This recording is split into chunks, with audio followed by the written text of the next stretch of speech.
What up? What up? How's everybody doing? I know I'm talking into the void, but that's okay. Maybe some of my girls will show up. I want to talk about, let me tell you who I want to talk about. I want to talk about Jesse on Fire, Wolves in Finance, Zach, and I'll talk a little bit about Baron as well. A lot of things have happened since I last streamed. And, my online footprint hasn't been very big as of late. Obviously, I've been busy, just like everybody else. I work full time. And I've only had like 3 full days to actually work on my next video. So it's been kind of rough. And I was sick for a few days. It's life hasn't been great. But tonight, I like Jesse. Just so we're aware, I do. I like Jesse. And if anybody comes into the chat and because there's nobody in here right now, I'm going to suggest that you just back the stream up. As soon as you get in here, rewind the stream. That way you understand exactly what we're talking about. Okay. Jesse on Fire. If you don't know who he is, I'm going to show you exactly who he is. He just like Baron, Coleman, and Candace, and everybody else in Wolves in Finance have been investigating the Charlie Kirk case from several different angles. And Jesse has, to my knowledge, been the only one. I know Coach Colin has thrown the idea around a little bit, but he's never really landed on it. He's never really said definitively, like this is my opinion, right? Like that I believe that Charlie's alive, because I don't believe that anybody else actually believes that, at least in the public eye, except for Jesse. He's really been the only one that I've seen as far as major influencers on the platform. And by the way, speaking of the platform, I was going to stream on Kick and Rumble for the first time tonight. Didn't get around to doing that. Oh well, it's just one of those things, right? So Jesse, he seems like a pretty decent guy. And it's one of those things that, look, I tell everybody, I don't trust anybody on my screen. I don't know who they are. I don't know who these people are. All I know is the portrayal, just like you and all of us. All we know is the portrayal of who we're watching. We don't truly know these people. Jesse seems like a decent guy. I watch his content, but there's only so much of Jesse that I can tolerate. So we're going to watch a few of his videos, and I'm going to rebut some of the things that he has said, because I believe that he's on the right track. It's just there's several holes and several gaps in it that he's not filling in, and that I believe that maybe, theoretically, as far as my own speculation, my own theories, that I truly believe that I can fill in the holes. But I think there's quite a bit that he's missing here. I'll get around to that. Okay, so I'm going to go ahead and start. Let's go ahead and swap over. All right. Now, as I said, if you can't hear it, tell me, because I won't know. Hang on. Give me just a second. Hang on a second. I'm not having technical difficulties. I'm just making sure that I know if anybody joins, that's fine. I just want to keep an eye on my chat in case somebody does actually come in. I probably won't have anybody come in, but that's okay. I might have Deidre and a couple others come in, but that's usually about it. Jesse, I'll tell you something that one of the things that, and this is just personal preference and the way I feel like you should raise your children. Jesse lets one of his little girls get on stream with him sometimes or do videos with him.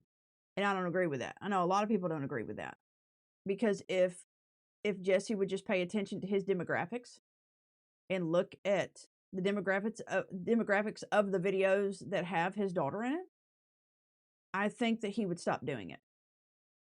That's all you got to do. Just look at the back end. And I know that he looks at his demographics. He's talked about it before. And it's like, dude, I can almost guarantee you that the videos that have his daughter in it, I can almost guarantee are like 98, 99% men that watch the video. It's scary. It's scary. I would never, in this day and age, if my daughter was underage, there's no way. I'm sorry. There's no way that she would have any kind of online presence with me with me actually putting her on. I just wouldn't do it. That's just me. I'm not calling him a bad guy or a bad parent for doing it. I'm just saying I wouldn't do it myself. Okay. Oops. It's a good thing you didn't see my stream, Kay. I'm an amateur over here. Okay. Irony of it is just absolutely unbelievable. Now, in this clip, Jesse's going to talk about, he comments and says, he's talking about Candace. Okay. I want you to hear what he says about Candace, and I'm going to cut in on what he says here. It's probably a little too loud. Yeah. These people who talk shit about Candace, I understand. She's very hyperbolic. I get it, dude. But the reason that she is the thing that everyone's talking about is because of how, like, because she's that type of character in the story. If she was the one who slid into leadership at TPUSA and she was the front person, dude, I would love to go into that parallel universe and see how that plays out. She eats these motherfuckers. She'll eat them, dude. She'll bury them. And she's not scared of them either. I apologize. Jesse does cuss a lot. Well, I mean, not as much as he used to, obviously, but he does cuss sometimes. I'm not a fan of, I don't drop the F-bomb. I'm not going to on my channel. Like, the people I'm talking about scare the fucking shit out of me. They scare the shit out of me. Okay. Now, what he's basically saying is that Candace would eat them alive, is what he said. She doesn't scare, ever. Like, she's just, I don't understand it. So if she would have been in that role, it would have worked. The problem is that what you actually had over here were people who don't understand how to pull this off beyond, like, they pulled it off at first. If I'm right, again, I don't know if I'm right.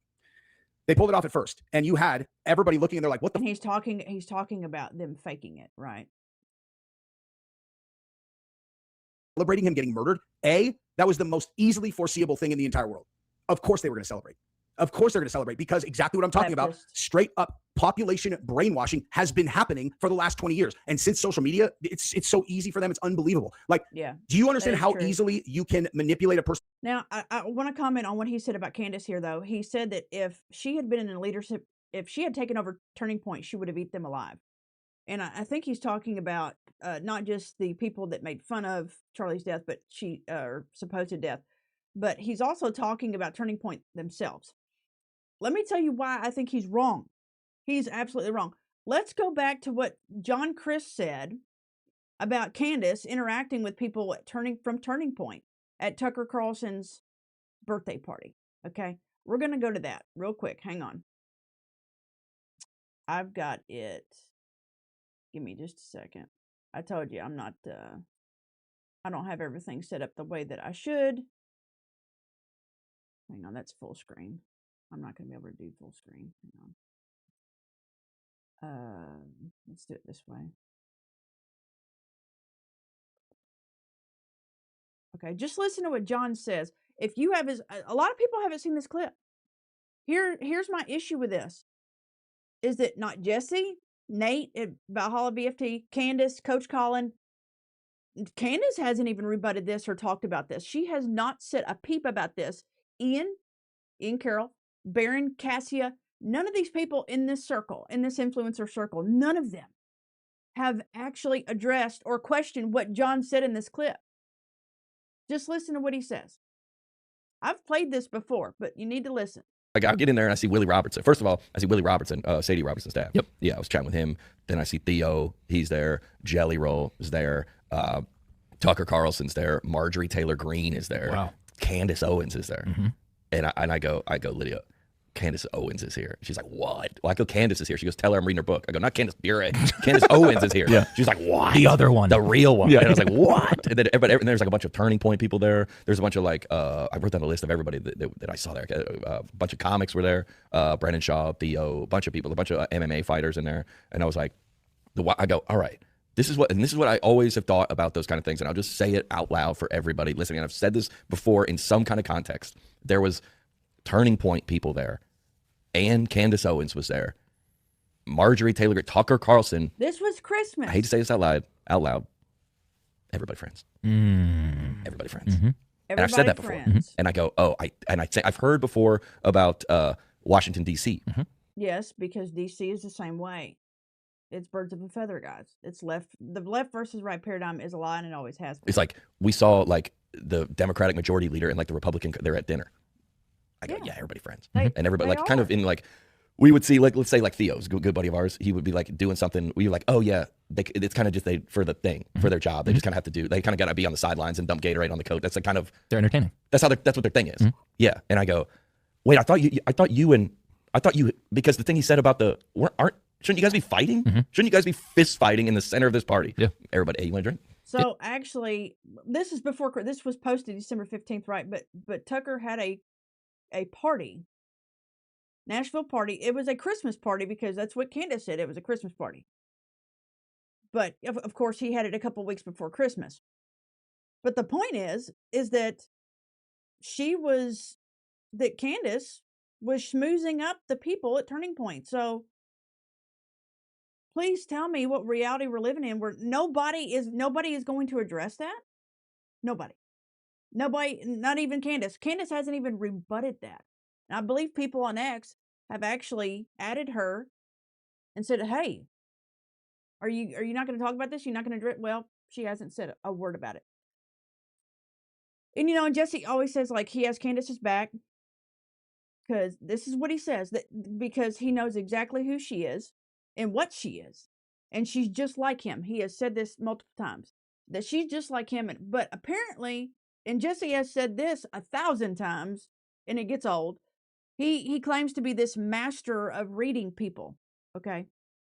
Because he always has to remind us of being able to tell someone's intentions just by watching them on a screen. But he never, in this next clip, he never answers the Super Chatter's question. So let's go to that. I think the timestamp is 1:56:55. There's only so much of Jesse I can handle, so like we're gonna end up doing news here in just a little bit. I'm gonna have to find some better content. My hair wasn't always this healthy. I'm gonna have to find some better things to cover. There's a lot of and it's hard. It's hard to do this because I have nobody to interact with, right? Like, there's literally nobody sitting in chat right now. I have 0.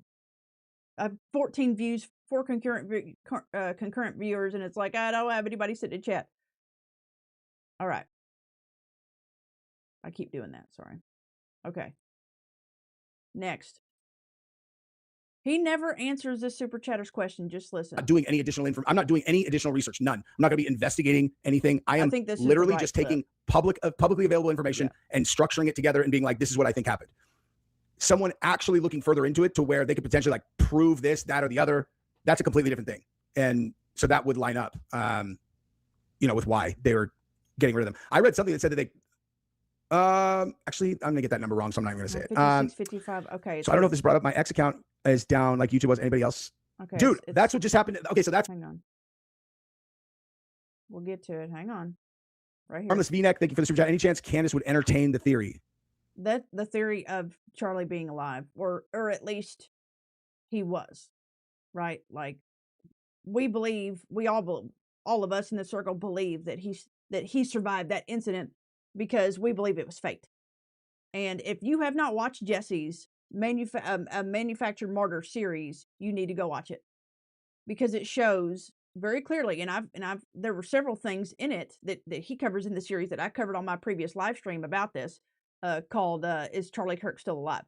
So, but you very clearly see a prosthetic neck piece on Charlie, and you also see him visibly grab just minutes prior to the pew-pewing, the lead projectile. You see him visibly grab the squib tube device under his shirt. You see it under the shirt, and everybody's like, "Well, that could have been the mic." That was not a mic. It was a tube, and you could see it. And but here's another thing. Here's another reason why Jesse, I feel like, is on the wrong path to this, because he refuses to entertain anything else other than like practical effects, because I have, I showed it in that very stream I just told you about. I believe that holographic tech, either holographic tech was used in that moment, or they edited all the footage. And I'll tell you why. Because you actually visibly see a chair facing through the table. you see a chair go through the table, and I've still got the clip. It's still on X, and I've still got it. It's in the stream that I did, and like so many people, we were going back and forth on X about it, and everybody's like, people were arguing over it and saying that was. And I was like, this is not fake. Like this was pulled from real footage of that day. You see visibly, and they're like, oh, it's just the shape of the chair, and I'm like, no, it's not. You see the actual side of the chair phase through the table. So tell me how a chair can do that, if not through either having a device set up to where an image is being cast onto that area, or the footage is edited.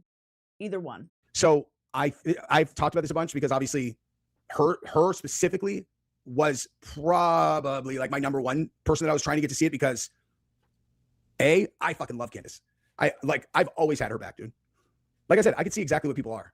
And she's exactly what I am, just except a much less afraid of like repercussions version. Like she's like, I will burn the world to the ground. I'm like, shit, I don't want to fuck with these people, man.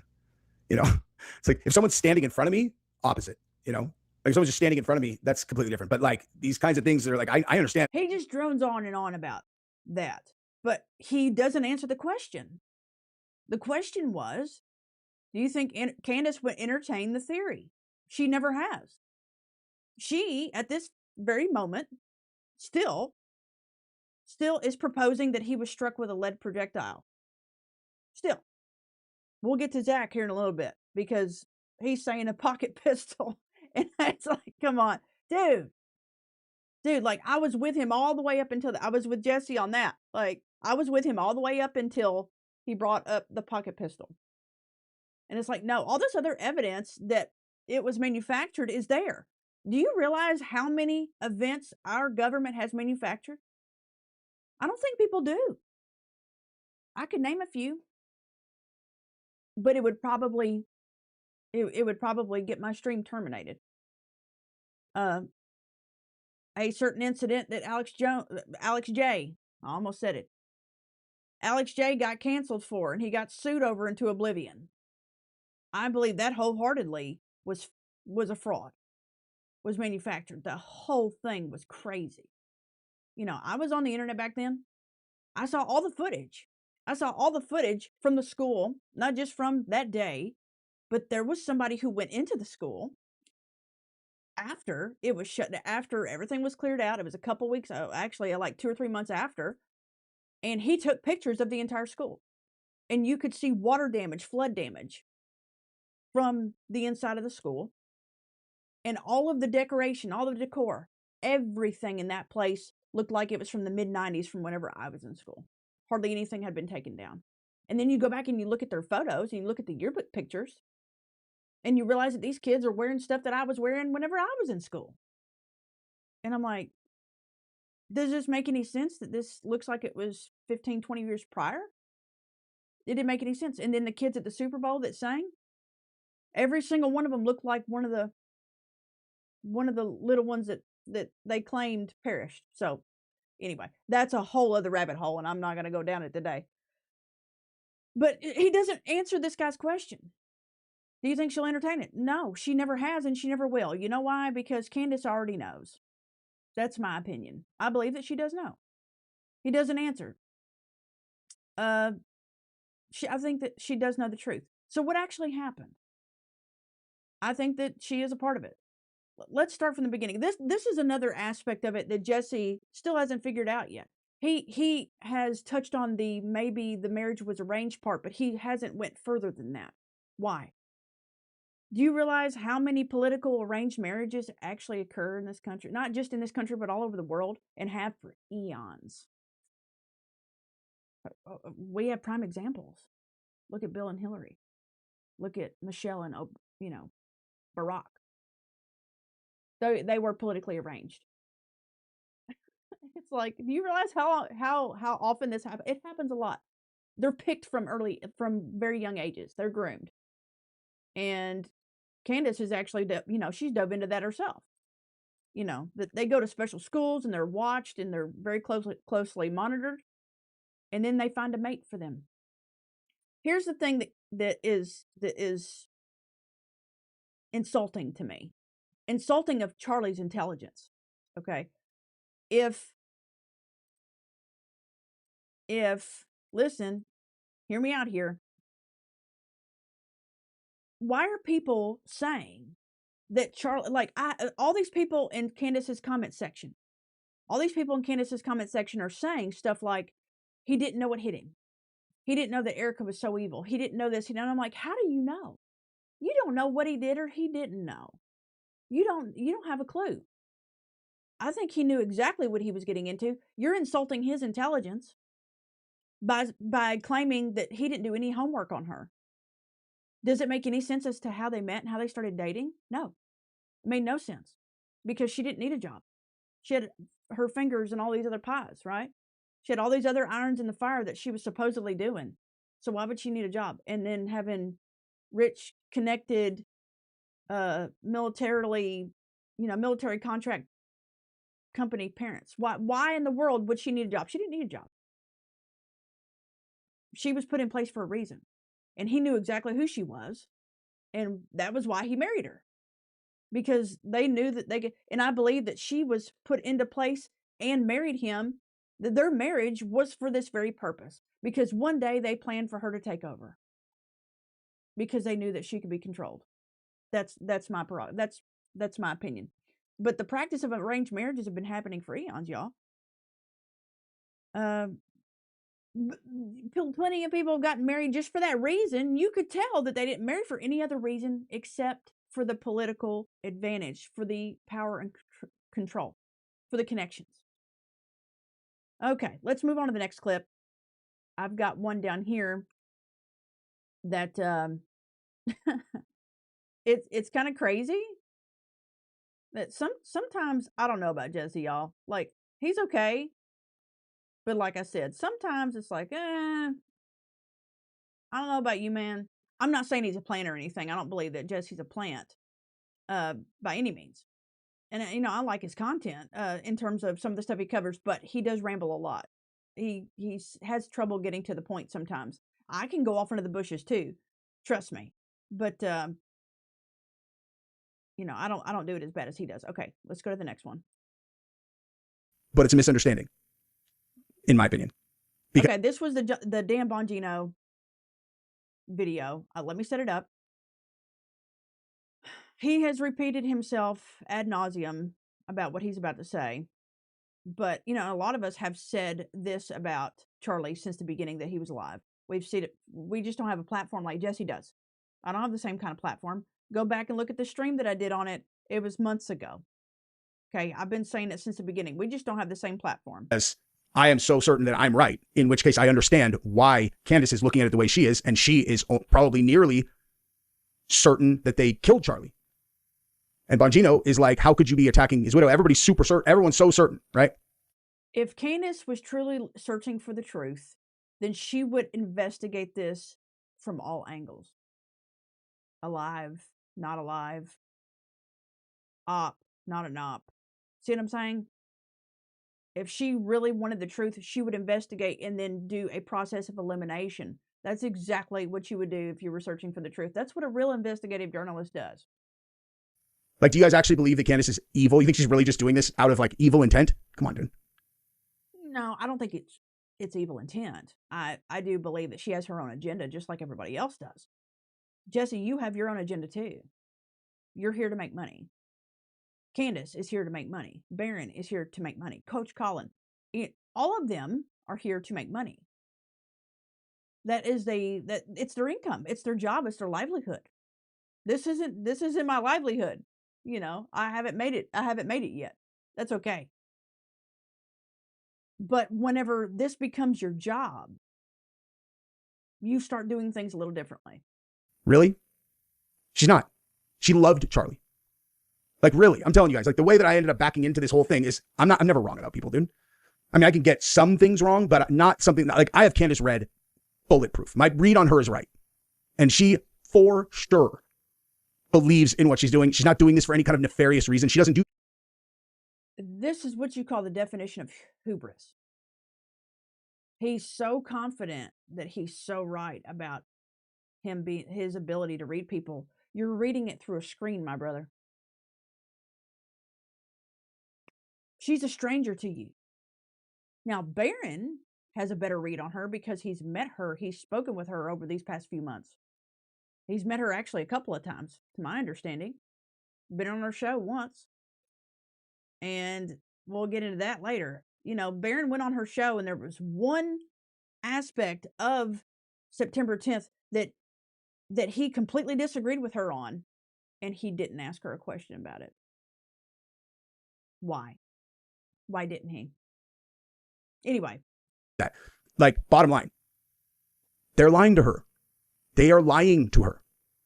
Well, that's already established. They're going to lie to her. I mean, if she's not in the circle, you know, of trust. People have tried. Our body doesn't need to be fixed. Our body. I should use Brave. I'm going to have to start using Brave. Tried being nice. People have tried screaming and yelling. People have tried a middle of the road approach. Nothing works. Ignore it, it metastasizes. Address it, it metastasizes. I wish I had the answer. This is true. I have the answer. That's why I'm doing this. That's the entire reason I'm doing the series. The whole reason. He is laying it out because he's right. It's a cancer, except it is a cancer that cannot be solved because everyone is looking at a different movie. I'm trying to clarify. Jesse, listen, bruh. You have the answer. You're so full of yourself. Look, I don't know you. I enjoy some of your content. You get off in the weeds too much, and I have to. There was one video he did like yesterday or day before. I couldn't even watch it. It was so bad. He was so disorganized in his thought process and all over the place in the video, and it was like he didn't even. I don't think he planned the video. I think he just threw it together and then posted it. Maybe he just didn't have enough content for that video. I think that's what it was. But he's so full of himself. He's too full of himself to realize that Candace and Barron and all these other people who he doesn't personally know, who they have their own agendas. He doesn't, and they don't care one iota about the answers that you have. They don't care. They're not gonna look. The news that Barron has brought, right? Everything that Barron has brought to the surface, that Candace has brought to the surface, I give them kudos for that. But I don't know these people, y'all. Neither do you. Neither do you. I believe it was a military op, but here's the problem, is that everybody wants to focus on everybody that was involved rather than the event itself, the moment itself. At least Jesse's willing to do that. He's willing to investigate and actually look into what happened in that moment, at that very day, because Candace ain't going to do it no more. Barron's not going to do it no more. Barron claims to still have a Charles McClintock picture that he promised months ago that he was going to release, that proved without a shadow of a doubt that Charlie had burn marks on his chest and they're all over the rest of his body. And where's that photo? He still hasn't released it yet. And somebody confronted him about it a couple weeks ago, actually. Asked him, where's the picture, dude? He got triggered. He was just like, look, he said, his excuse was, I'm going to release it whenever there's relevant news. He's waiting for other news to drop. That's exactly what he said. He was waiting for other news to drop before he released it. Well, then you're not acting as if you're an investigative journalist. No, you're acting as if you're a news anchor. You're acting like what all these regular journalists do. That's what they do. They wait for other news to drop, not actually investigate something. You're waiting on it for the opportune moment to drop it instead of caring about what the actual evidence is. I'm sorry, but I don't trust any of these people.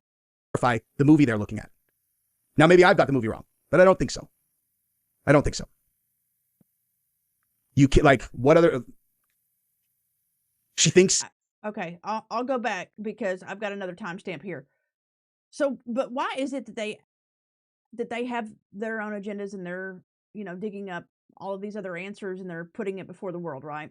Why is that? It's because they're on a clear mission that only they themselves know. And it doesn't have a thing to do with getting to the truth of what happened in those few seconds on a college campus in Utah. I'm sorry, but it doesn't. It has to do with exposing the people around them, because let me tell you something, nothing is going to happen. They would rather have the world. Turning Point, Erika, the feds, they would rather the world believe that they physically caused Charlie's demise. They would rather you believe that. They would rather you believe that than the truth. What's the truth? It didn't happen. Why do you think they're not pushing back on this? Have they sent Candace a cease and desist? Yeah, but nothing's going to be done about it. Nobody will be arrested. No consequences will come of this. I'm telling you, it won't. Because of the fact that they are too ingrained and entwined into the military and the government. They have too many connections. It's never going to happen. But it's because it didn't happen. They didn't actually cause his demise. They're not worried. They're not concerned. So Candace and Barron and all these other people can cover it as much as they want to. That's fine. They can cover it as much as they want to, but it's not going to happen. No consequences are going to be had from it. And you can say that Erika's the devil if you wanted to. And Candace is pretty much inferring that. You know, that she's this god-awful person, and she probably is. I wouldn't doubt that either. She's very strange, to say the least. And she wears Christianity like an identity, like a costume, and it's weird. I don't trust people. I don't trust anybody on my screen, period, but that is weird. Especially since she has been legitimately caught in so many lies, okay? Let me look up, see, I don't have my chat pulled up, so give me a second. I don't know if anybody's been chatting or not. 52 views and nobody's here? Okay. Throw something in the chat, guys. If you're here, if you're watching me, I appreciate your support, like big time. But I really need you, to light the chat up for me. I'll pop it out here in just a minute. That way I can actually watch it. Okay, the next clip. And all of you out there, here's the thing. All of you out there who thought Charlie was a saint, that Charlie was a Christian. And oh my gosh, he was so curious about Catholicism, which apparently is a big deal to Candace because that's all she can talk about now. And she brings it up in nearly every video she does. Which makes me believe in the theory, you know, it gives me suspicion that she could be working for the Vatican in some capacity, because she mentions it all the time. If you don't know anything about the Vatican and their agents, they've got their own government. They've got their own agents, their own spies. They've got their own law enforcement, their own attorneys, their own city. They are one of the most powerful conglomerates in the world, guys. But it makes me believe that in that theory, because she talks about it so much. And I've got a mountain of other clips that solidify this theory, but you know, that's the video for another day, because I do want to go over Catholicism, and I do want to point out it might have to be two separate videos, because there's a lot between Barron and Candace both, because Barron, and he denied was it last week? Barron flat out denied that he was pushing Catholicism on people, in terms of not pushing it on people, but he denied that he was pushing people toward a denomination. And if you have watched Barron at all, you would know that that's true. Because anytime, and I've got proof of that, I've got clips and clips and clips and clips of him encouraging people to go to Mass, encouraging people to go to Catholic churches, okay? And him constantly talking about the fact that he's Catholic, and then him telling stories about Catholic, like archdiocese and priest, and he talks about it all the time. So I understand that his Catholic faith is very important to him. That's fine for him. But the issue comes into play whenever other people are super chatting you and telling you that I went back to Mass because of you. I went back to my Catholic church because of you. That's when you need to go, hold up. Jesus never told us to push people to a denomination. He didn't tell us to push people to the Catholic Church, no matter if I feel like the Catholic Church is the one true church, because that's what they think, okay? They think that their church is the one true church, okay? Even if I believe that, Jesus didn't command you to do it. God did not command us to do it. God commanded us to turn to him, turn to Jesus, not a priest, not a church. He's the head of the church, yet the Catholic Church makes the Pope their head. See, there's a lot of problems with that church. A lot of problems. All of you thought that you knew this guy on your screen who went to college campuses and debated, all these college kids, but he was pushing the left-right paradigm line. Nobody wants to talk about that. He was pushing that the right were the good guys and the left were the bad guys who had helped, and he had helped creating Turning Point, with Bill Montgomery in order to grift and fleece the American right. And then it turned into fleecing Christians on the right, because even Candace covered the fact that Turning Point didn't become faith-based for many years after its inception until Erika came into the picture. Anybody who is pushing the narrative, that is pushing the illusion, isn't to be taken seriously. Your vote hasn't mattered in 100 years, folks. Hasn't mattered. And it seems like none of you, I'm not going to say my audience, I'm going to say Candace's audience, seems like none of them have read any kind of declassified documents in their lives or watched any sort of true crime documentaries, because even the people who aren't on their screen but are actually a part of your lives, even those people turn out to have ulterior motives and manipulate people in order to carry out their own objectives. So yeah, I've got a big problem with trusting people. I trust Christ and my inner circle, and that's it. That's it. Spiritual discernment on the political right is dead. It's dead because none of these people refuse to take a step back and realize that anybody a part of the system, Charlie, anybody, is corrupt and they're not to be trusted. Okay. Y'all also don't know anything about the fact that Project Mocking was transferred from mainstream media to online influencers right after the beer bug. It was transferred. Online influencers are the one running it now. They don't use MSM much. They still do, but not to the extent that they used to.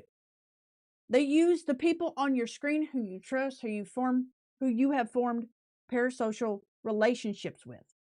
Okay, next clip, 2241, I think. Let's look.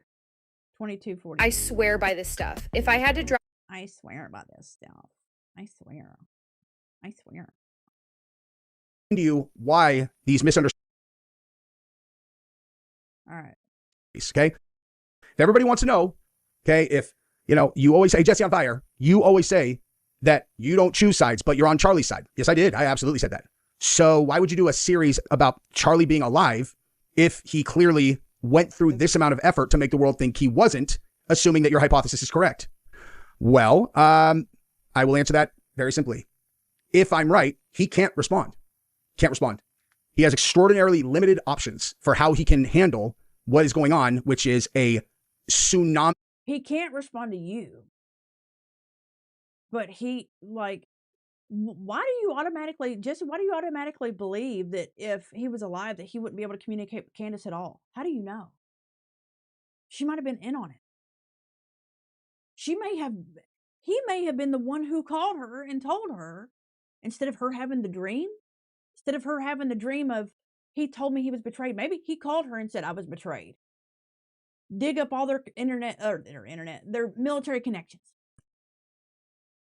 I'm going to give you some information on these people, Erika included, and I want you to take it all down because Charlie was on his way out politically. Like you could tell, because he come out and talked about the JE files, and then he talked how he was so against the Iran WAR.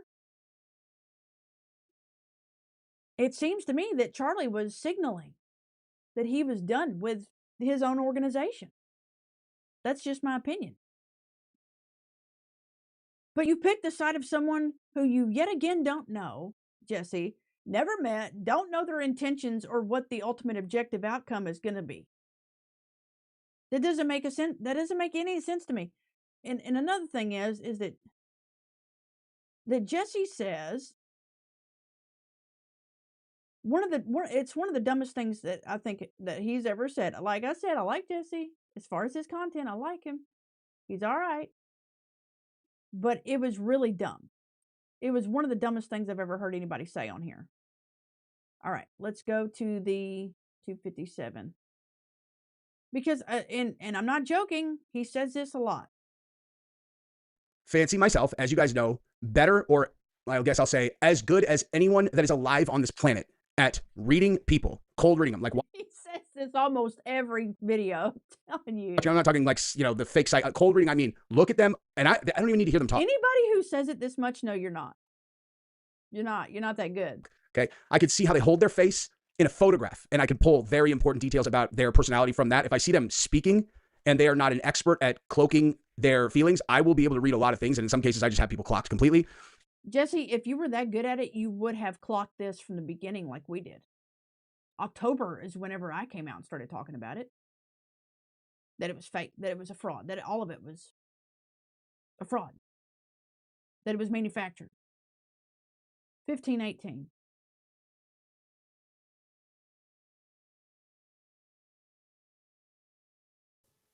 It's almost as though she doesn't remember. Like the version that she's telling us today or yesterday was just recently downloaded into her mind. Almost like if you insert my hypothesis again, then it answers all the questions. Because I'm telling you, I'm right about this part. Okay. If I'm right about the hypothesis, I am right about the next thing I'm going to say, which is the reason this has gone the way that it has now is because Erika and them went to Candace's house and they had that conversation. And for a minute there, it looked like things had been squashed and things were good. And the thing is, though, is that if I'm right, and nobody has a clue as to what they talked about. They were there at the hotel, and it wasn't at her house. It was at a hotel in Nashville. Who knows what they talked about? How do you know it wasn't like a debrief? Nobody knows. Nobody knows. Candace has only touched on a few things they actually initially talked about. So it's not like she snuck in a recorder. Because let me tell you something, if I was her, if I truly wanted to be on the up and up, I would have said, I'm not coming unless I record it. We're not doing it privately. We're going to record it, and if you don't like that, then we're not going to meet. And I would have posted that online and said, they refused to do it. You know, I couldn't do the live stream with them to call in. They wanted me to be there in person, but even still, they wanted to meet in Nashville, and here's the communique. I'll show you the text messages. I was trying to get them to do it on camera and they wouldn't do it. They were willing to fly out here. And I said, you know, let's just do it. I want to do this. I guarantee they checked her. Erika's security patted her down and made sure. I'm saying if Candace is on the up and up and she's telling the truth, then she definitely got patted down before she went in there. Because obviously I would want to record it, right? Juke this and all of them were in on faking it, then you can't tell her the truth. You can't tell Candace the truth. You can't. She's going to ask you questions and you're going to have to lie because she is not on the inside of this massive operation. You're going to have to lie. You don't know that. Sorry, Jesse, but you don't. And what's going to happen if you lie to her and then she finds out? What is she going to think is happening? She's going to think you're lying to her because you killed Charlie. And I know everyone is always like, well, why doesn't Charlie just tell Candace, hey, I'm alive? You can't do that. It's a one-way ticket, dude.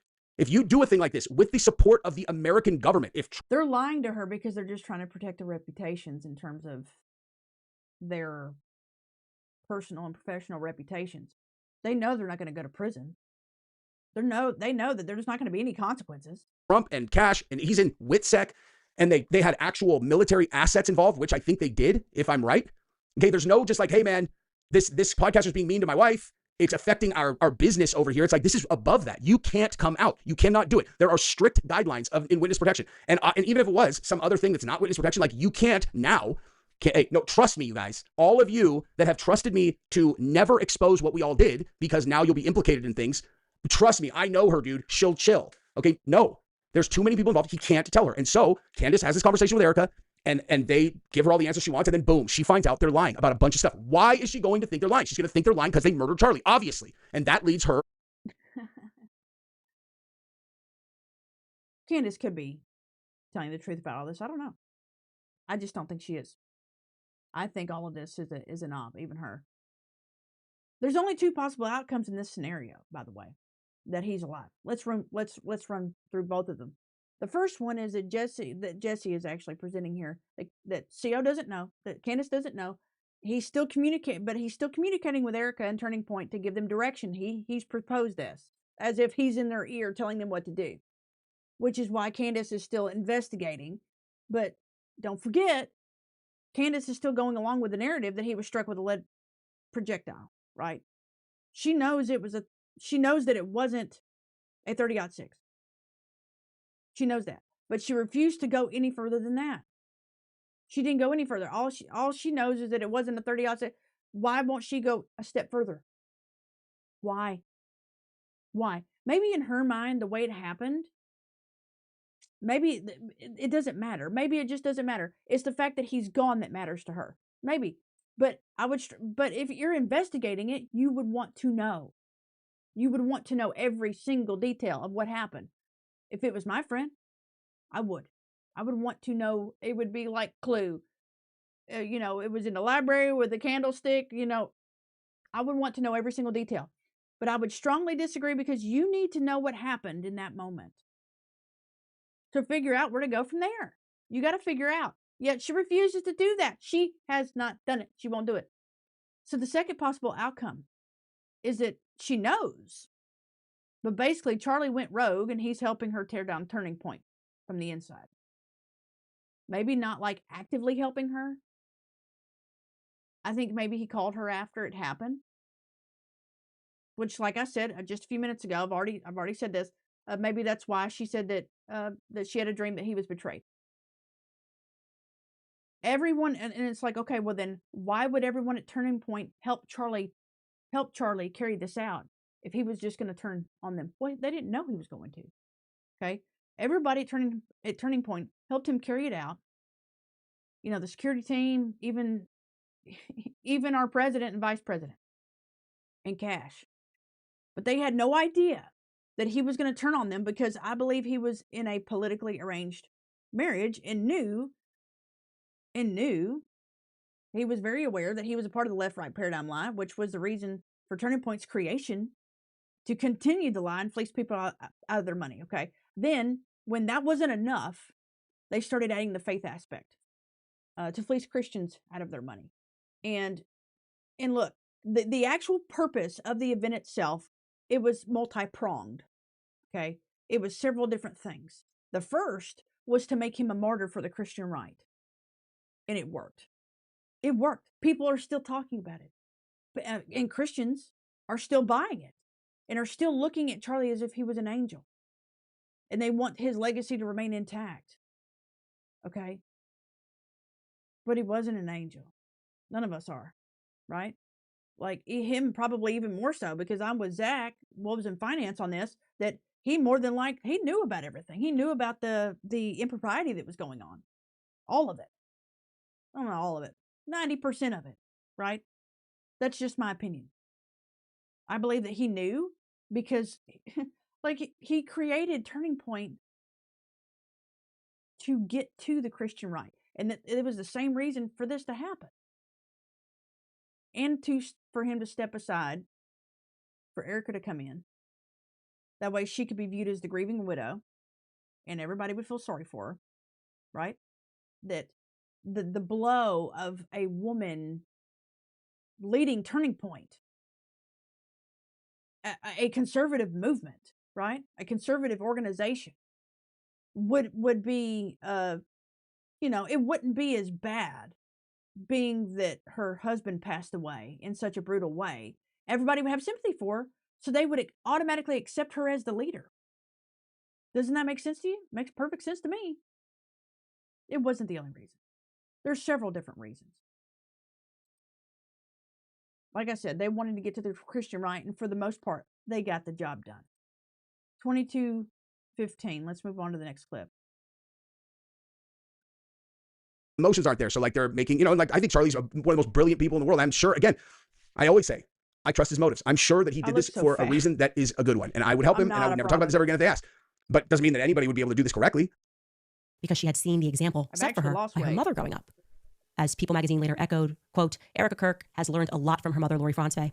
After welcoming her daughter in November of 1988, Francevay divorced Erika's father, Kent Francevay, and raised her as a single mother in Scottsdale, Arizona. Lori spent nearly 2 decades working for General Electric before founding multiple companies in the network security industry, according to her LinkedIn. So you can see they're seeding the public with the idea that you can raise kids and be a single mom and also be a CEO and boss babe it. Okay. The only problem is that it's just not true. Erika was not raised by a single mother, like at all. Erika's father, Kent Francevay, by the way, he's Kenneth Francevay, but he goes by Kent, was always in her life. So much so that for entire years of her childhood, Kent was actually a stay-at-home dad. So almost the exact opposite thing was true at one point. Now, you don't have to take my word for it. You can actually take... I'm sorry, go over that one more time.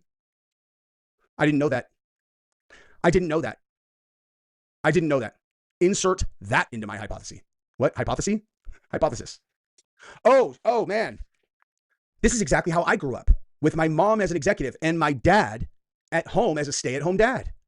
Huh. Maybe. I think would that be exactly the situation that the kids would be in if in fact makes sense? Again, if I'm right, because she's going to run the organization for her, and he's going to tell her everything that they're actually going to do, which is why everything looks so weird, because you're looking at someone who is like trying to map out what you would do about their own death. But it's like the emotions aren't there. So like they're making, like I think Charlie's one of the most brilliant people in the world. I'm sure, again, I always say, I trust his motives. I'm sure that he did this for a reason that is a good one. And I would help him, and I would never talk about this ever again if they asked. But it doesn't mean that anybody would be able to do this correctly. Because you already said, he has said this multiple times. It's probably one of the dumbest things I've ever heard him say. It's one of the dumbest things. So, Jesse, you genuinely believe that they would reach out to you to tell you to stop talking about it, when that would actually reveal their hand? And your audience would automatically know, since you stopped talking about it all of a sudden, and would probably delete your videos. But obviously, everybody would know that it was true then. They wouldn't do that. Excuse me. And that's just really silly. And it's silly to trust the motives of someone you don't know. Okay? Because why in the world would they do that? And why would you go along with that? Because you say you trust Charlie's motives? You don't know Charlie, so how can you know what his motives are? Why would you be so willing to do that? That is crazy to me. That doesn't make any sense. None. All right. I've got to find the next one. I just hit my iTunes again. Okay. Here's this other one that I watched. I think it was day before All grocery yesterday. store produce has pesticide. I've got to use Brave because I'm so sick of ads. I'm going to have to start using Brave. And this is whenever he starts talking about some Transformer stuff later on in the video. But listen to what he says here. And she reposted that one. This one, he's going over Candace's tweets, right? We will never forget that they... Okay, we'll never forget that they murked Charlie for this war, and he knew they were going to do it. He spent his final days mentally anguished, texting the very people who would ultimately betray him. In honor of Charlie, I stand against. You see what that murder says. Charlie Kirk. Okay. For this war, and he knew they were going to do it. You know who. Okay, so here's the thing, though. Listen. The thing about that is, I've never claimed to know the full picture of exactly why Charlie juked this thing. And if you're new to my channel, which just seems very unlikely, but if you have no idea what I'm talking about, I have an entire series about how Charlie Kirk and TPUSA and all these guys, they actually faked his death. Okay. I know it probably sounds very flat earth. I don't believe that the earth is flat. But I do have an extraordinarily compelling series on that being true, which you can find in my playlist. It's called The Manufactured Martyr. But I think that in the event that I am right, there is a high probability that the meaning, part of the reason behind it could have been that there was a genuine active threat on his life from a potential state actor, which they would need to take him off the board for, right? Like, Charlie's dead, so you can't kill him, whoever you are. You know what I mean? Which would mean that everybody's right. Okay, I can be right and they can be right at the same time. They just are missing one little piece because they haven't watched my series, right? But if you look, it's like, it's not, he was giving them plenty of reason, dude. I'll ask yourself this. Have I given you enough reason to subscribe to my... Okay. Let me go back to where I was. I'm sorry. I know I'm live streaming and nobody's going to watch because I'm a terrible host. I'm not Baron Coleman, you guys. I'm not somebody that does this for a living.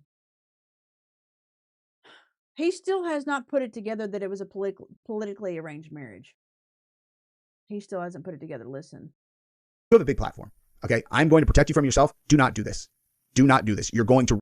He's talking about this girl, this woman, Elizabeth, who actually told him, advised him not to. I think it was the same girl that told him, please don't go with this hypothesis that Charlie's actually alive because you're going to, it's not going to work out for you. And your credibility.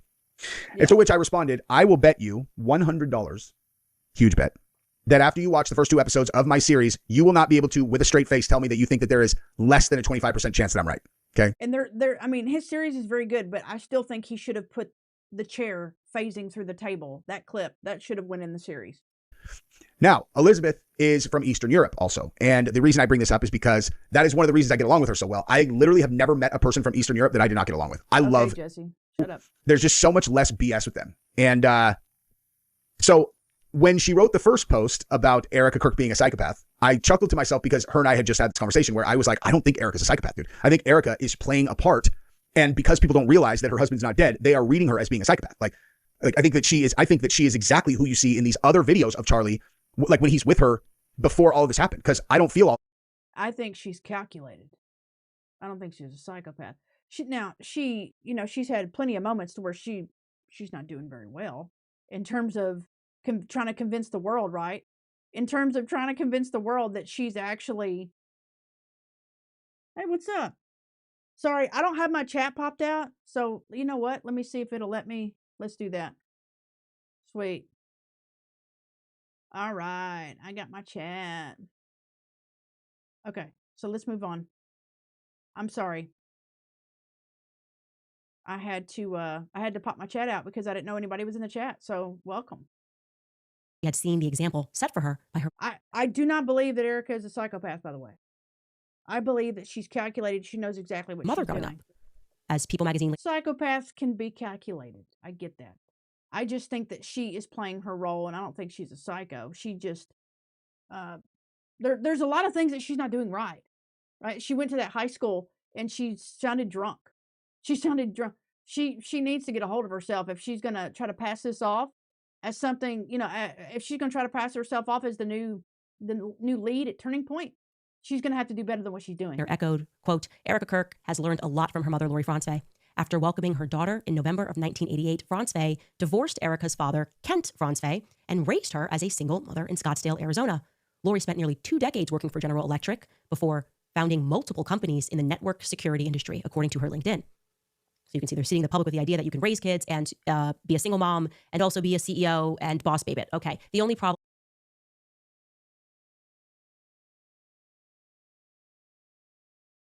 Who are you talking about? Secret dance move. Yeah. Go watch his, he's got a series called Manufactured Martyr, and it's got all the clips that for the reason why he believes it, because I believe it too. Is that it's just not true. I just don't agree with Jesse's inference of the reasons why it happened and some of the connections that he's missing, because I do believe genuinely that it was a politically arranged marriage. And I don't have anything against Candace. I just don't trust people. I don't trust anybody. You need to understand that. If you're trusting anybody on your screen, then you're doing exactly what they want you to do, because they want all of us to get involved in all of these parasocial relationships. That way we're always distracted and we're always focusing on their relationships on a screen rather than relationships in person. That way they can make their money. Erika was not raised by a single mother, like at all. Erika's father, Kent Franzwey, by the way, he's Kenneth Franzwey, but he goes by Kent, was always in her life. So much so that for entire years of her childhood, Kent was actually a stay-at-home dad. So almost the exact opposite thing was true at one point. Now, you don't have to take my word for it. You can actually take... I'm sorry, go over that one more time. I didn't know that. I didn't. Okay, so he doesn't say it here. But yeah, he's still not putting it together that they were in a politically arranged marriage. I believe that 100%. There is a part in this video that I do want to play. Hang on. Gosh, I hate ads. Come on. Hurry up. Jeez. I'm about to put some background music on and we're going to go over the news. That is very true in many examples. And the fact that we don't talk about that when it comes to these mass, especially the recent wave of ones that seem to be consistently coming from people that are all, put boobs on me. You're like, put boobs on, put boobs on me. You're a dude. I am not a dude. I think Erika's a psychopath, dude. Okay. Yeah, that's where I messed up. Hang on. It's right here.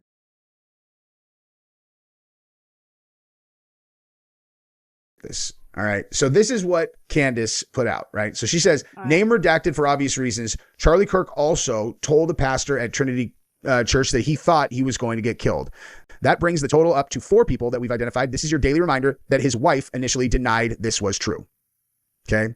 And so you can see this right here, that whatever this it says Trinity Church in Scottsdale at Candace. The pastor at Trinity Church in Scottsdale said that Charlie Kirk called him a few days before September 10th and told him he thought he was going to get killed. He mentioned this to all of us that assisted to the urgent service that we made pray about the incident. Okay. So unfortunately, the guy, let's go back. So the guy, where is it? There it is. Sorry. So this is the actual pastor at Trinity Church. And he says, howdy, Real Candace Owens, pastor at Trinity Church here. This conversation never happened, and it was never said to anyone at any service, publicly or privately. I will be preaching today on the 9th commandment, false witness. Your demons already know it. Wait, your demons already know it, but you might find it interesting. So what do you guys think? Does that mean that, does this strike you? Like, I don't know. What do you guys think? I know that Jesse went over, and I know that other people have too, went over the fact that there were so many people and it was outed. I know that Nate at Valhalla BFT, he actually went over it and he did a video on it. The document that was actually released, I don't know if it was real or not. They claimed that it was real.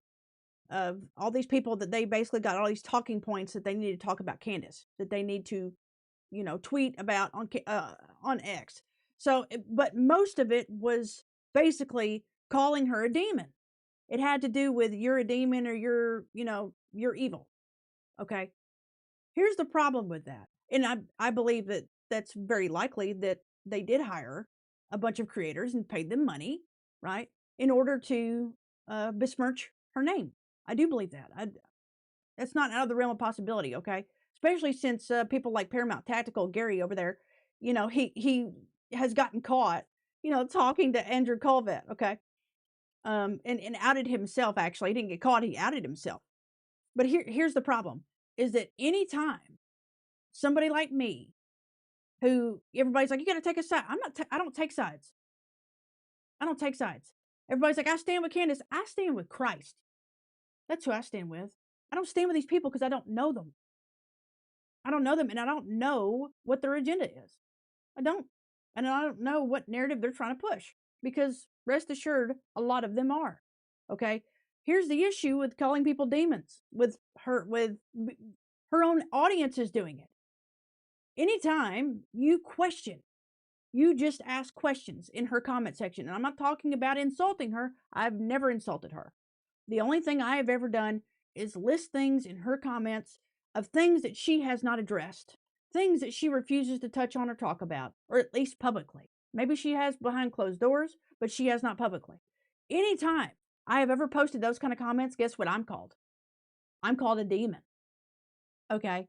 I'm called a demon. I'm called all kinds of names. You're jealous. You're just this. You're just that. And I'm like, just because I'm using my brain and trying to figure out why there are certain things that Candace doesn't want to talk about, that she refuses to bring up or cover, that makes me a demon, I guess.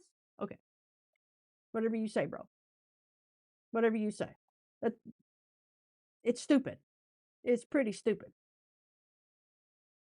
All right. Here's the last one. And then I've had about just as much of Jesse as I can handle today. So we're going to do one more, and then I'm going to move on to the news.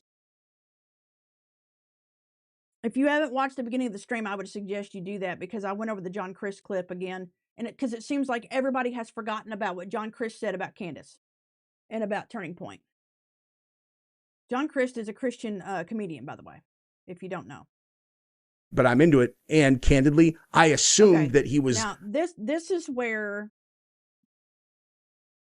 Jesse goes over Zach's video. Okay, let me go to my timestamps.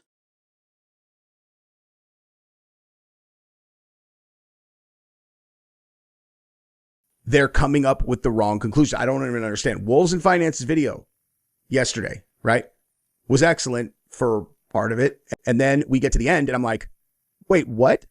Like, you went from setting it up to where you're going to land on my hypothesis, which is that this thing was an operation. They faked it. You showed me a completely new clip that I did not know about.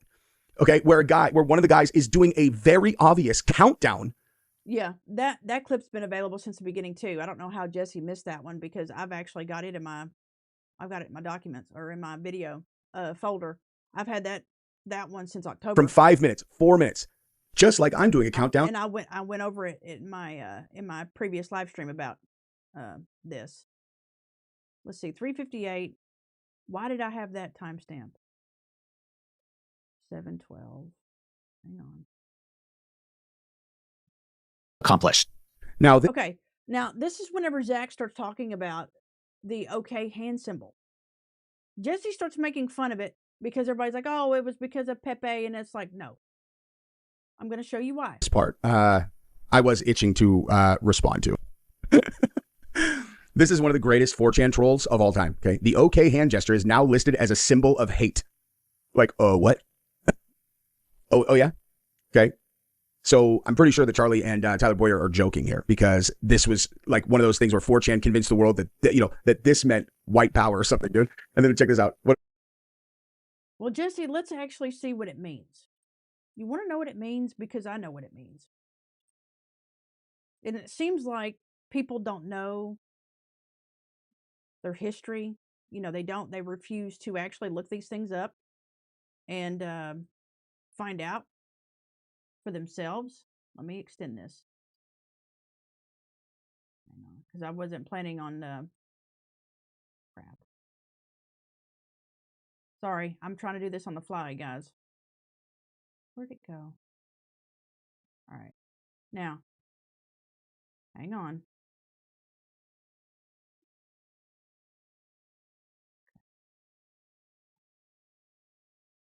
All right. We'll just do it this way. Stop it. Okay.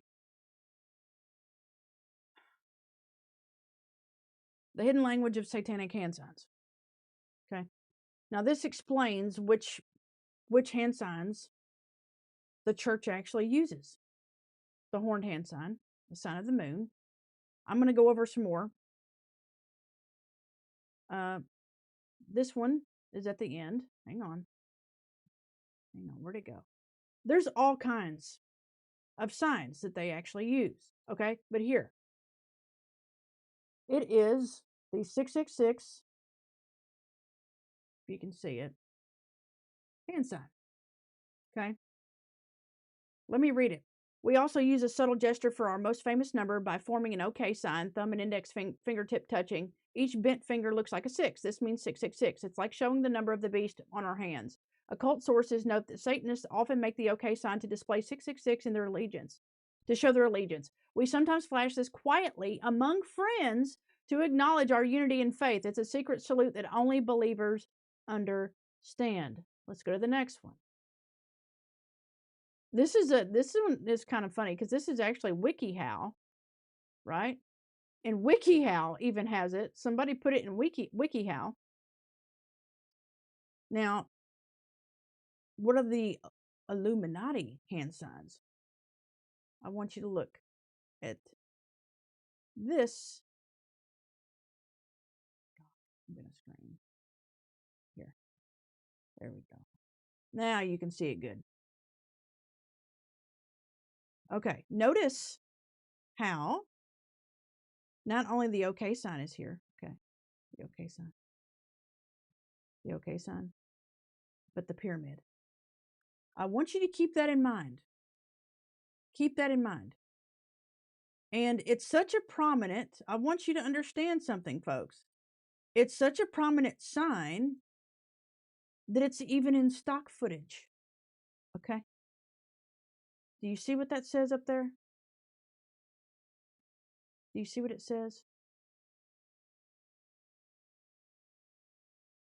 This is a stock footage site. All right? This is stock footage. Here's another one. This is Adobe. Adobe. I know I've made my point, but I just want you to understand, okay? I want you to understand that this is not just, oh, it was a meme. No, that's what the media tried to make it look like. That's what the media wanted you to believe, because their people actually used it. Okay? All right. So we've established that it's such a prominent hand sign that it's listed as the OK hand gesture 666 stock photo in stock footage, right? Now, do you realize how many people have used this sign over and over and over and over again?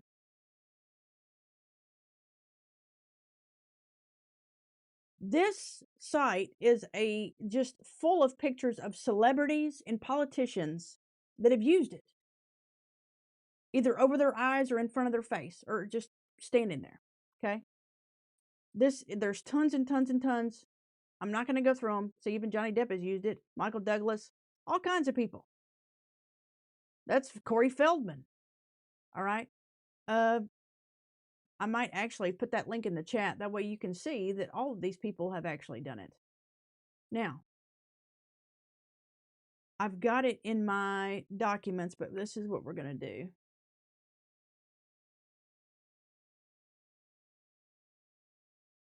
Because it's publicly available.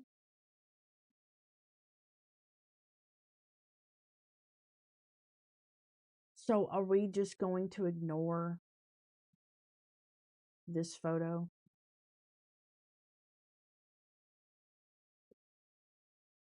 Are we going to ignore? Why has nobody talked about this photo? Huh? Riddle me this. Why? Why? I showed you that one earlier. And it very clearly says that they use this symbol, right? They use this one. So you can call it Illuminati, you can call it Church of Satan. For all I care, they're all the same, okay? They're all the same. That's not the right one. They're all the same to me. I think it was on WikiHow. Everybody wants to ignore this picture. So why won't Candace talk about it? That's another thing she's not talked about. She has been confronted with this picture and nobody, she's never talked about it. Why? Why?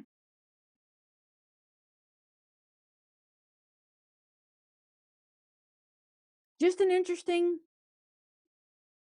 thought, just an interesting tidbit. All right. Let's go over here to, let me swap over. We're going to look at the news. Earlier today, I got an alert saying that Kansas City Airport had a threat, which I thought was kind of wild. I guess a boom boom threat. So let's look at this real quick. A bomb threat called in for 3 explosives, 2 possibly in the concourse, 1 in the parking garage. They gave us an hour detonation time.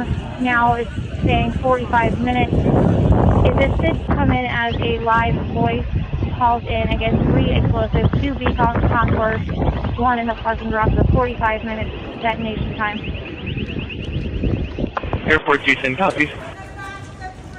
Only information we got was 3 explosives with a 45-minute detonation time. No further information as far as the actual location, just the concourse and the parking garage.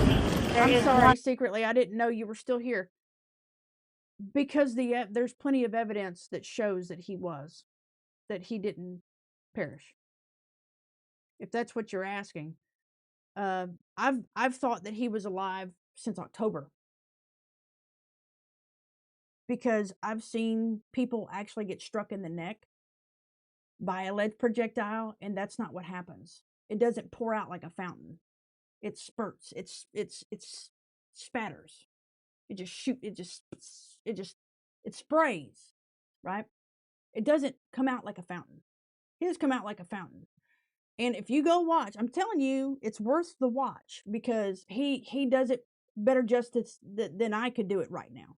Because like I said, I did that live stream and I went over several different inconsistencies from that day, including the possibility that they very well could have used some kind of holographic tech in order to, like I said, copy and paste the scene onto where they were standing.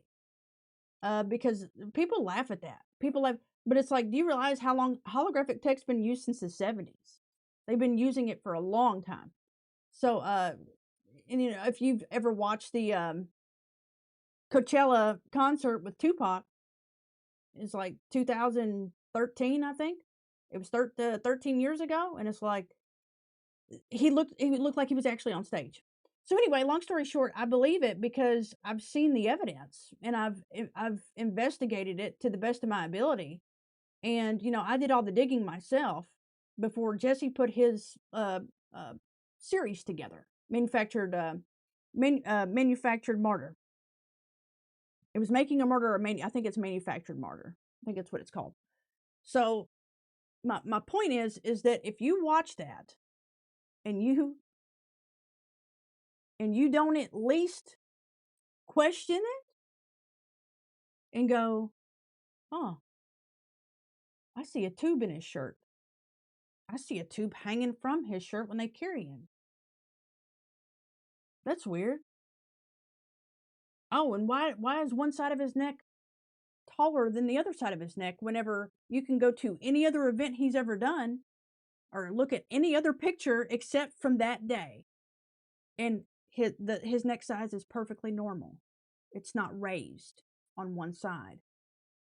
There was somebody, and if you watch that series, Dance, I'm just going to call you Dance. If you watch that series, Jesse even shows the YouTuber, I need to find it. He shows the YouTuber that actually did a reenactment of it, and all he did was use a paintball gun or an airsoft gun. He took it apart, and he used a tube, and he basically replicated it with just stuff around his house. Now, imagine somebody that actually has money and resources that can replicate it to a T, to almost perfection.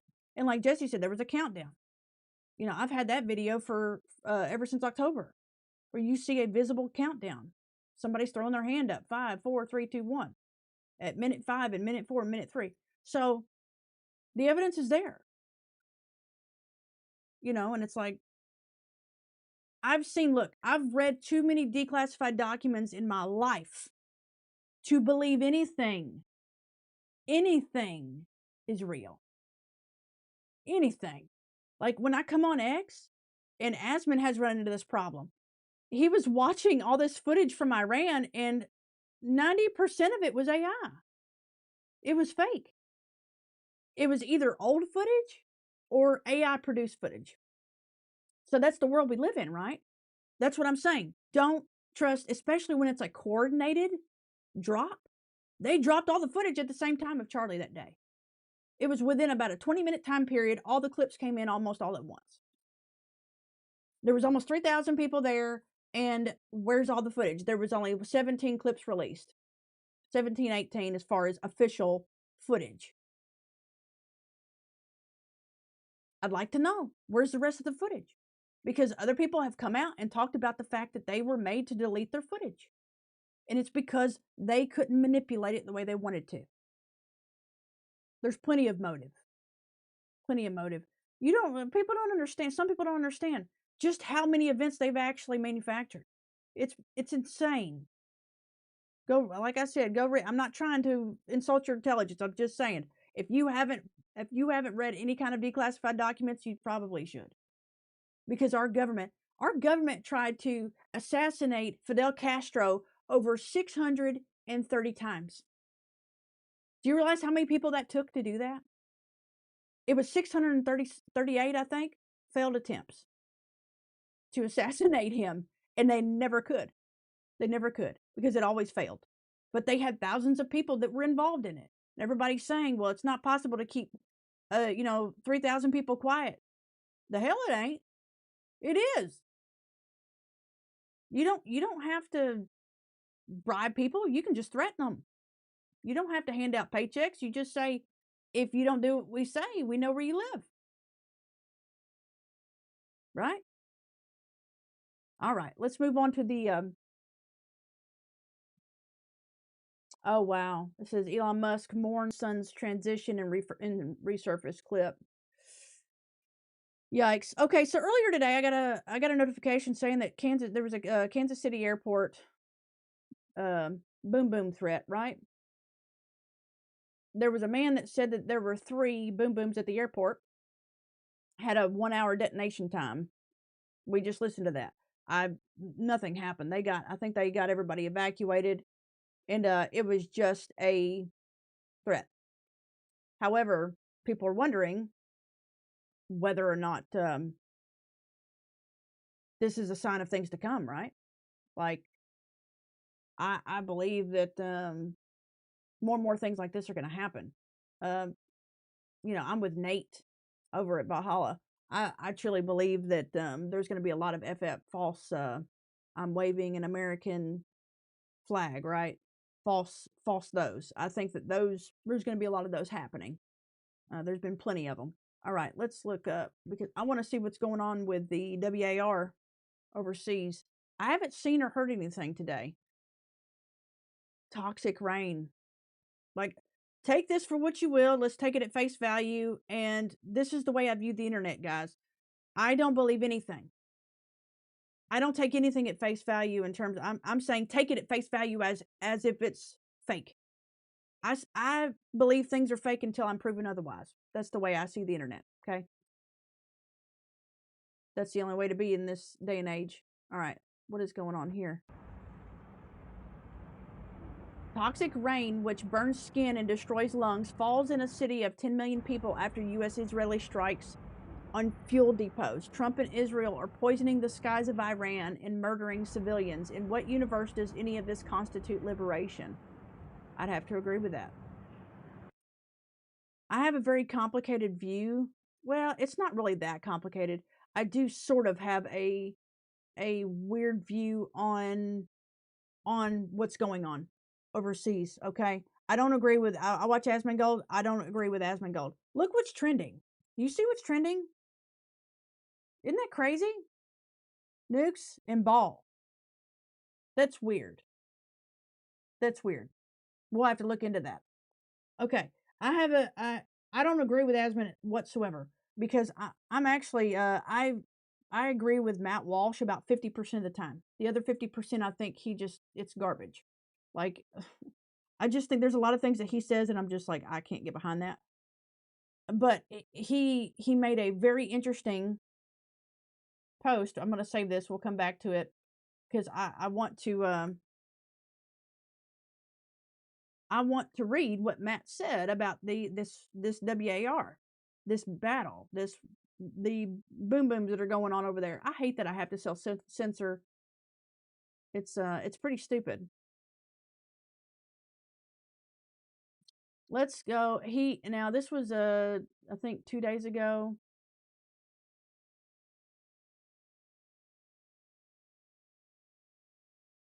He says, I'm a skeptic of this WAR, but this whole they're doing it to distract us thing is midwit slop analysis. We're already distracted. Nobody stays focused on anything for more than 5 seconds.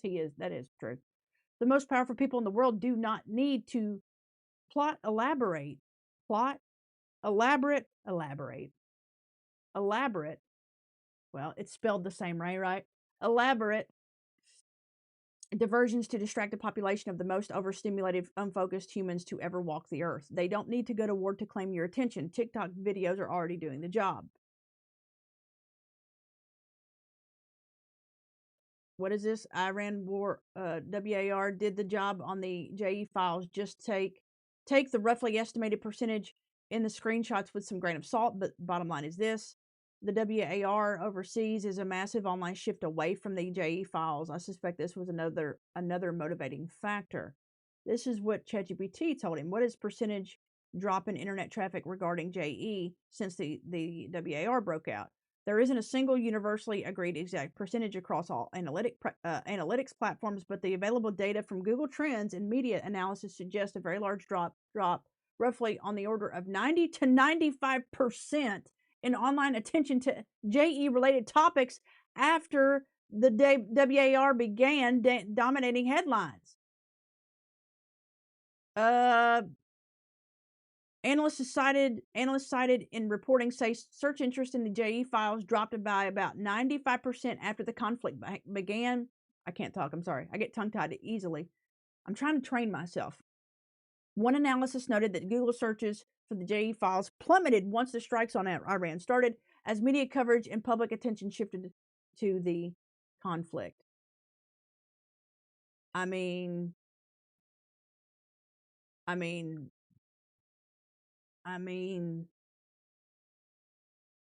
doing it? No, I think they were going to do it anyway. But this is what Matt needs to understand. I think Matt does understand this, right? Matt understands this perfectly, but he'll never say it. All of this was coordinated. They didn't just decide to go and drop the boom booms within a couple of days. They've been planning this for 6 months, maybe longer, maybe since last year. Okay? It was a coordinated drop. They dropped the files. And then they were like, okay, well, it needs to be so many days after the files have dropped. We got to let it breathe a little bit. And then a couple of days after that, after we drop some more, we're going to go ahead and do this. That way, you know, we'll give it a week, and then we're going to go ahead and go in. We're going to drop some boom booms on top of them. I'm saying that it's all coordinated. Do you think that they just do this stuff on a whim? No. No, it's like, well, Congress, and it's like Congress is working with them, y'all. They're working with them. Jeez. It's ridiculous. Let's play some songs. All right, Jesse, I've had enough of your face. Jesse's all right. He's all right. I can only handle him in small doses, though. Like, he's okay, though. Hang on a minute.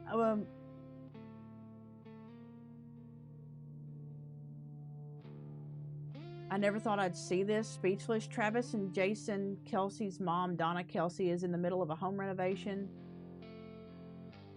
Matt said, holy crap, I never thought I'd live to see this. Speechless. It's funny. The TMZ is reporting stuff like that. It's so stupid.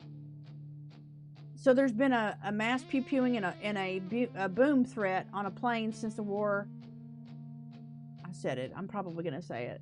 It began a week ago. Somehow there's basically no national conversation about this. Southwest Flight 2094 was diverted to Atlanta and passenger was detained. He was detained. Okay, so let's mute this again. A passenger was actually detained. That's on Nashville flight. I'm in Tennessee, y'all. I go to Nashville a couple times a year.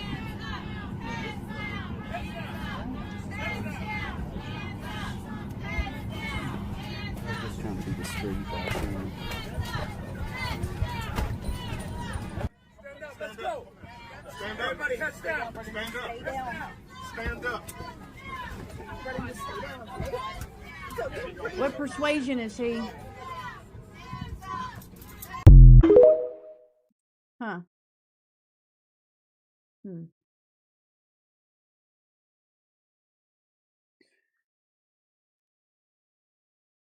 No, Dance, I'm sorry. I'm not able to look at the chat every couple of minutes.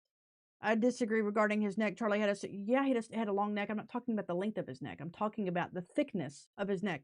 We have zoomed in photos of him that day. Go look. That's what I'm saying. Just go watch it. If people would just watch it and actually go look at the evidence that I'm talking about, then maybe your mind would be changed. But that's what some people, you can't change their minds. They think they're right. I'm not saying you are. I'm saying that there's a lot of people that, the first 4 weeks after it happened, I was grieving because I was blind, because I'm a Christian, and I thought that Charlie Kirk was this great guy. And I cried. I cried like a baby when I saw that video. And then after about 3 weeks, it started eating at me. that something's wrong here. This doesn't smell right to me. Nothing smells right to me. They did the memorial service, and then I watched a fella on YouTube, and I'll tell you exactly who he is. He woke me up to this. I'll tell you who woke me up. This man here. He woke me up to what they were doing. Okay? This was, the stage is set, prepare your heart. The deception is here. Okay? If your neck looks like this, go watch that. Go watch that. Tyler Wood woke me up and made me realize that, and I'm like, I already knew that everything was a lie and that, I already knew. But I broke myself out of that parasocial fog that I had fallen under, of me thinking that I could trust what was on my screen still, even though I was being selective about it. You understand what I'm saying? I was being selective about who I actually trusted or believed their portrayal. Like, I actually genuinely believed Charlie, who he was portraying himself as to the world. And Tyler Wood, like I said, his channel name is the Tyler Wood Encounter. He woke me up to that. He made me realize, after the memorial service especially, I was just like, all of these people are liars. They're all liars. He brought up some, and he tied it in biblically. And I was like, he's completely right. And I fell under the spell, and I never will again. I never will again. Okay, Congressman faces questions about why social media stances on the brave congressman is now distancing himself from his wife. Yeah. Okay. Let me just tell you what Matt said.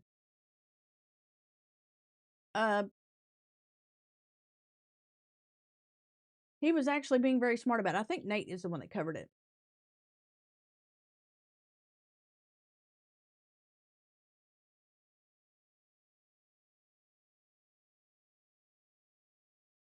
See, I have a big problem with this, and a lot of people do. Okay? Can you see that? Okay, you can see it. On Truth Social, our president posts the Save America Act. All voters must show voter ID, identification. All voters must show proof of citizenship in order to vote. Okay? Fine. That's fine with me. No mail-in ballots, except for illness, disability, military, or travel. I agree. No men and women's sports. I agree. Here's what I disagree with. Okay. I'm not going to say the word transformer mutilation surgery for little ones without the express written approval of the parents. What? The parents are the ones pushing this crap, dude. They're the ones that are actually harming their children. A lot of them are. So why in the world is our president saying that it's okay as long as the parents are fine with it? What? You want me to get triggered? I'm gonna get triggered over that. That doesn't make any sense to me. You said none at all. No children. That's the way it should be. No little ones. Nobody under 18 can get it. Bottom line. Period. Boom. But I don't agree with this. And like Matt said, it's meaningless. Maybe he's waking up from the fog. I think he is, from the MAGA fog. I was under it too. I was under the MAGA spell for a little while. Because I don't believe any of these people are, nobody's coming to save us, y'all. Nobody's coming to save us. Nobody's coming to save us. We're on our own. We're on our own. Okay? The kids who are mutilated almost always have parental consent. That's exactly what I just said. The consent of the parents is not the issue. The issue is that the procedure is barbaric and insane, no matter if parents agree to it or not. Amen, brother. So why are weapons of mass destruction spelled with an N, mummies alive, and ball trending? Let's look at why in the world?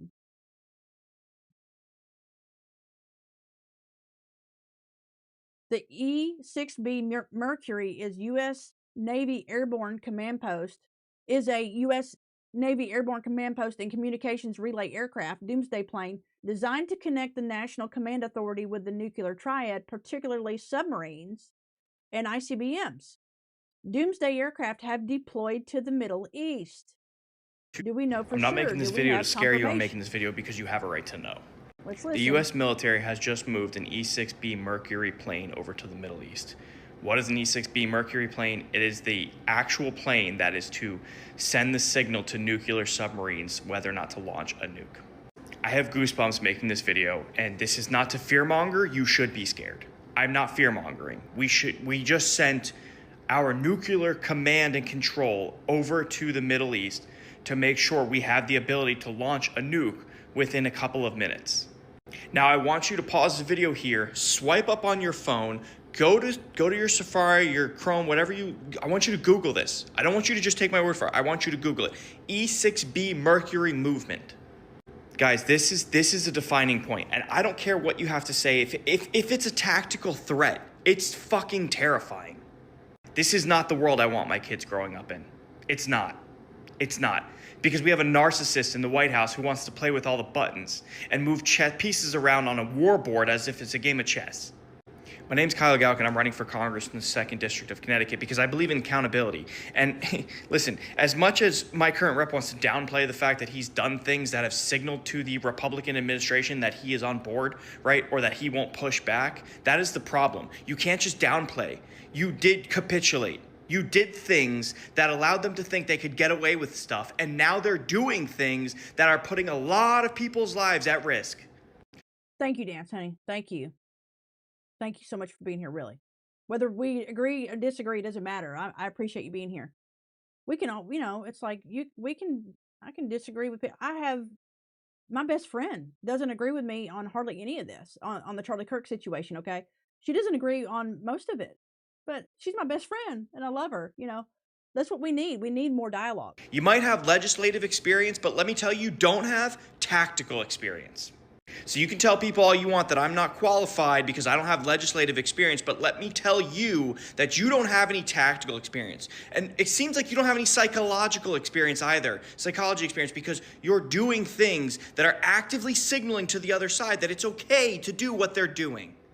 This is not a legislative game anymore. It's not which policy is going to financially benefit us more, this one or that one. No, you're playing with people's lives. Yeah. Anyway, my name's Kyle Gauck, and I'm running for Congress in the 2nd District of Connecticut because, as you just saw by my rant, I think my current rep is doing everything wrong. Please go to my website, kylegauck.com. We need people, actual honest people. I don't think it'll ever happen, but we need people. Okay, let's hear what BB has to say. Is he doing it in English? BB just made a major announcement. He's threatened Iran that his country has a major surprise that will completely destabilize the country. He demands that the Iranians surrender or face unaliving. Is he talking about weapons, WMDs? ביחס למה שנעשה בהמשך באיראן, יש לנו תוכנית סדורה עם הרבה הפתעות. לערער את המשטר, לאפשר שינוי. יש לנו עוד הרבה מטרות, ולא אפרט אותן כאן. אבל לפעילי משמרות המהפכה, אלה שרודים בעם האיראני ברחובות, אומר לכם רק זאת. גם אתם על הכוונת. מי שיניח את נשקו, לא יעונה לו כל רע. מי שלא יעשה זאת, דמו בראשו. ולעם האיראני אני אומר, אני מדבר איתכם ועבורכם כבר עשרות שנים. רגע האמת מתקרב. כי איננו מבקשים... I don't think we should be there. I don't think we should be there. We're helping them, and I don't think we should be there. I think that they are literally trying to force the beginning of the Great Tribulation. I genuinely believe that. I do. I believe that. לחלק את איראן. אנחנו מבקשים לשחרר את איראן. לשחרר אותה מעול העריצות ולחיות עימה. They're in the middle of building the third temple right now. And the belief is that they won't be able to get it finished, but they are trying to finish it. בשלום. אבל בסופו של יום, השחרור מעול העריצות, השחרור הזה יהיה תלוי בכם, בני העם האיראני האמיץ ולמוד הסבל. אני מאמין שאם תתייצבו ברגע האמת, לא ירחק היום שבו ישראל ואיראן תחזורנה להיות ידידות אמיצות. Yeah, I don't know. I don't think so. I don't think so. I believe that all of this is being done for a reason. It always is. And we are the world police, and we think we have to stick our nose in everybody's business. That's what I believe. Regardless of, here's Asmongold's argument. His argument is, well, it should have been done a long time ago. Okay, so why aren't we doing anything about the North Korea or Russia? If you want to overthrow dictatorships, why don't you start with them? No, because you're like, oh, because we know that they have WMDs. Yeah. And you claim that, you know, they've been claiming for almost 40 years that Iran, you know, well, they're a month away. They're 6 months away. You know, they got, at one time, Bibi said they were 2 or 3 weeks away from building one. It's like, yeah, because we've always went in and made sure they didn't. And it's like, not always. No. We've went a couple times and done bunker busters, but no, we haven't. And there's other ways this could have been done. This is my problem with this. There's other way. If they just wanted to overthrow the current regime, there's other things they could have done. They didn't have to start shooting missiles. They didn't have to. I'm sorry, but they didn't. And other people like, you know, that are spec op guys like Nate Valhalla BFT, I've mentioned him quite a few times. You know, he's qualified to talk about this kind of stuff. I'm not. I just give my opinions on it because I'm not exactly a foreign policy analyst, right? I'm not somebody who dictates or is able to analyze foreign policy critically in the way that, or break it down, you know, in technical terms, like a lot of people can. But, you know, even Nate talks about, like, there's so many other operations that could have been done in order to avoid this, and it wasn't done. Okay, I just saw a Cambridge student calls debater Andrew Wilson a grapist in a live stream. I'll have to look at that because I watch Andrew sometimes. The problem with Andrew is, like, I like Andrew Wilson, but Andrew, he doesn't have a lick of spiritual discernment. I don't think he does. That's my opinion. Mummy's alive. What? Oh, okay. It's anime, I guess. Oh no. I have no idea. It's a fan page of sorts. And of course, the phobe word, one of the phobe words is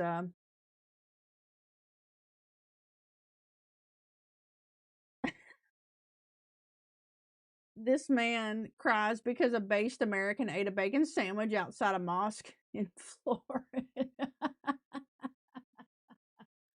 What was it? I saw something yesterday. This guy, one of them, I'm not going to say the name. He walked up to this guy, and this was in Britain, in Great Britain. And he walks over to him, and he was just like, I just saw this clip. He walks over to him, and he says, hey man, it's Ramadan. Why are you eating? And he's like, because I don't believe the same. Like, he's not a muzzy. He's just like, you're not supposed to be eating. And he's just like, dude, this is at the time a free country, and I can eat if I want to eat, you know. It's like, are you sure you're not one of us? Are you sure you're not one of us? And I'm like, no, he wasn't. Like, mind your business. Mind your business. If I want to eat, I can eat. If I want to eat pork in front of you, I will.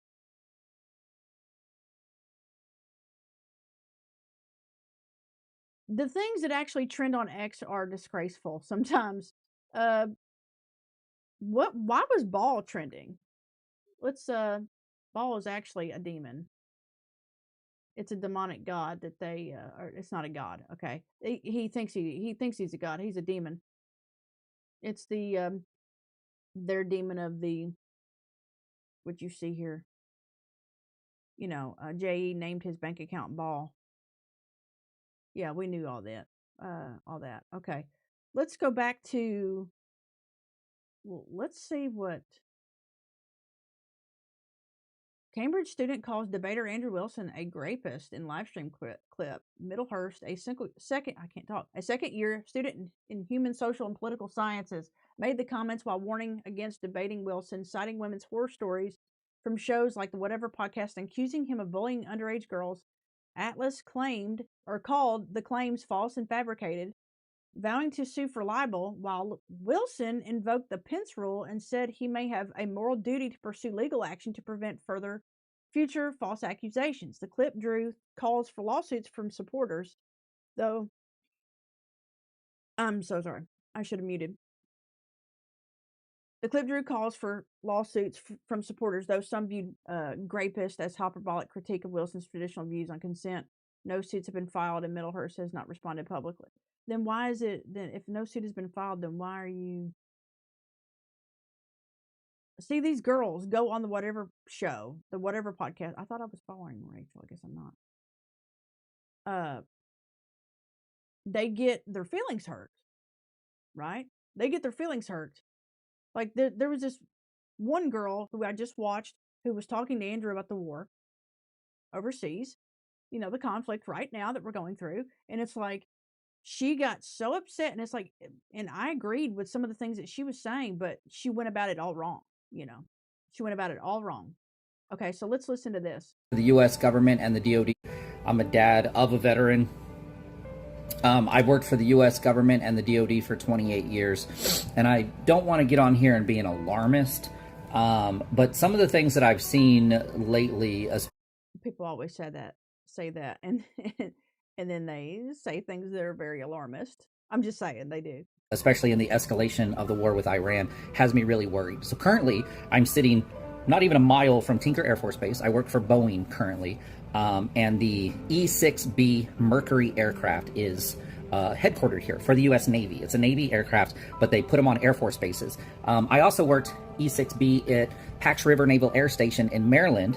And if for those of you that don't know, the E-6B Mercury is called the Doomsday Plane. Its entire operational capability is creating basically a radio antenna that can send very low frequency radio signals to nuclear submarines underwater, up to a mile underwater.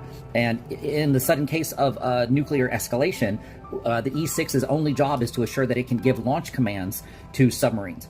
And they just sent at least one, if not two, E-6Bs over to the Middle East.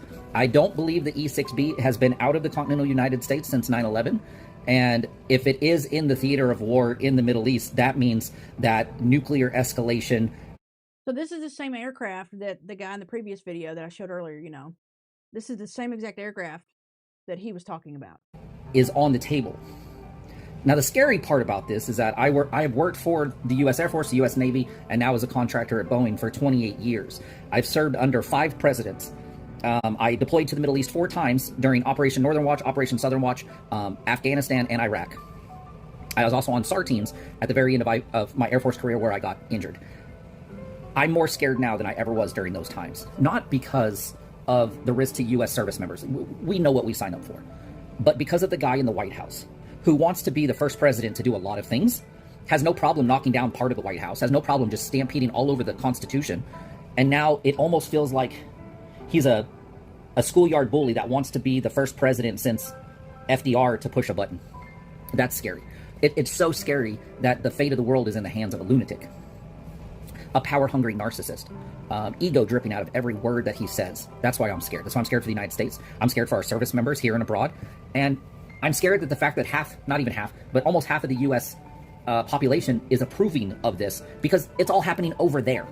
It's not here. It's on their TV screens. It's on the news. All the pictures of rubble and things blowing up it's like a reality television show that somehow we don't believe is reality. But when it starts falling over here, and don't get it twisted, Iran has been waiting for 47 years for us to do this.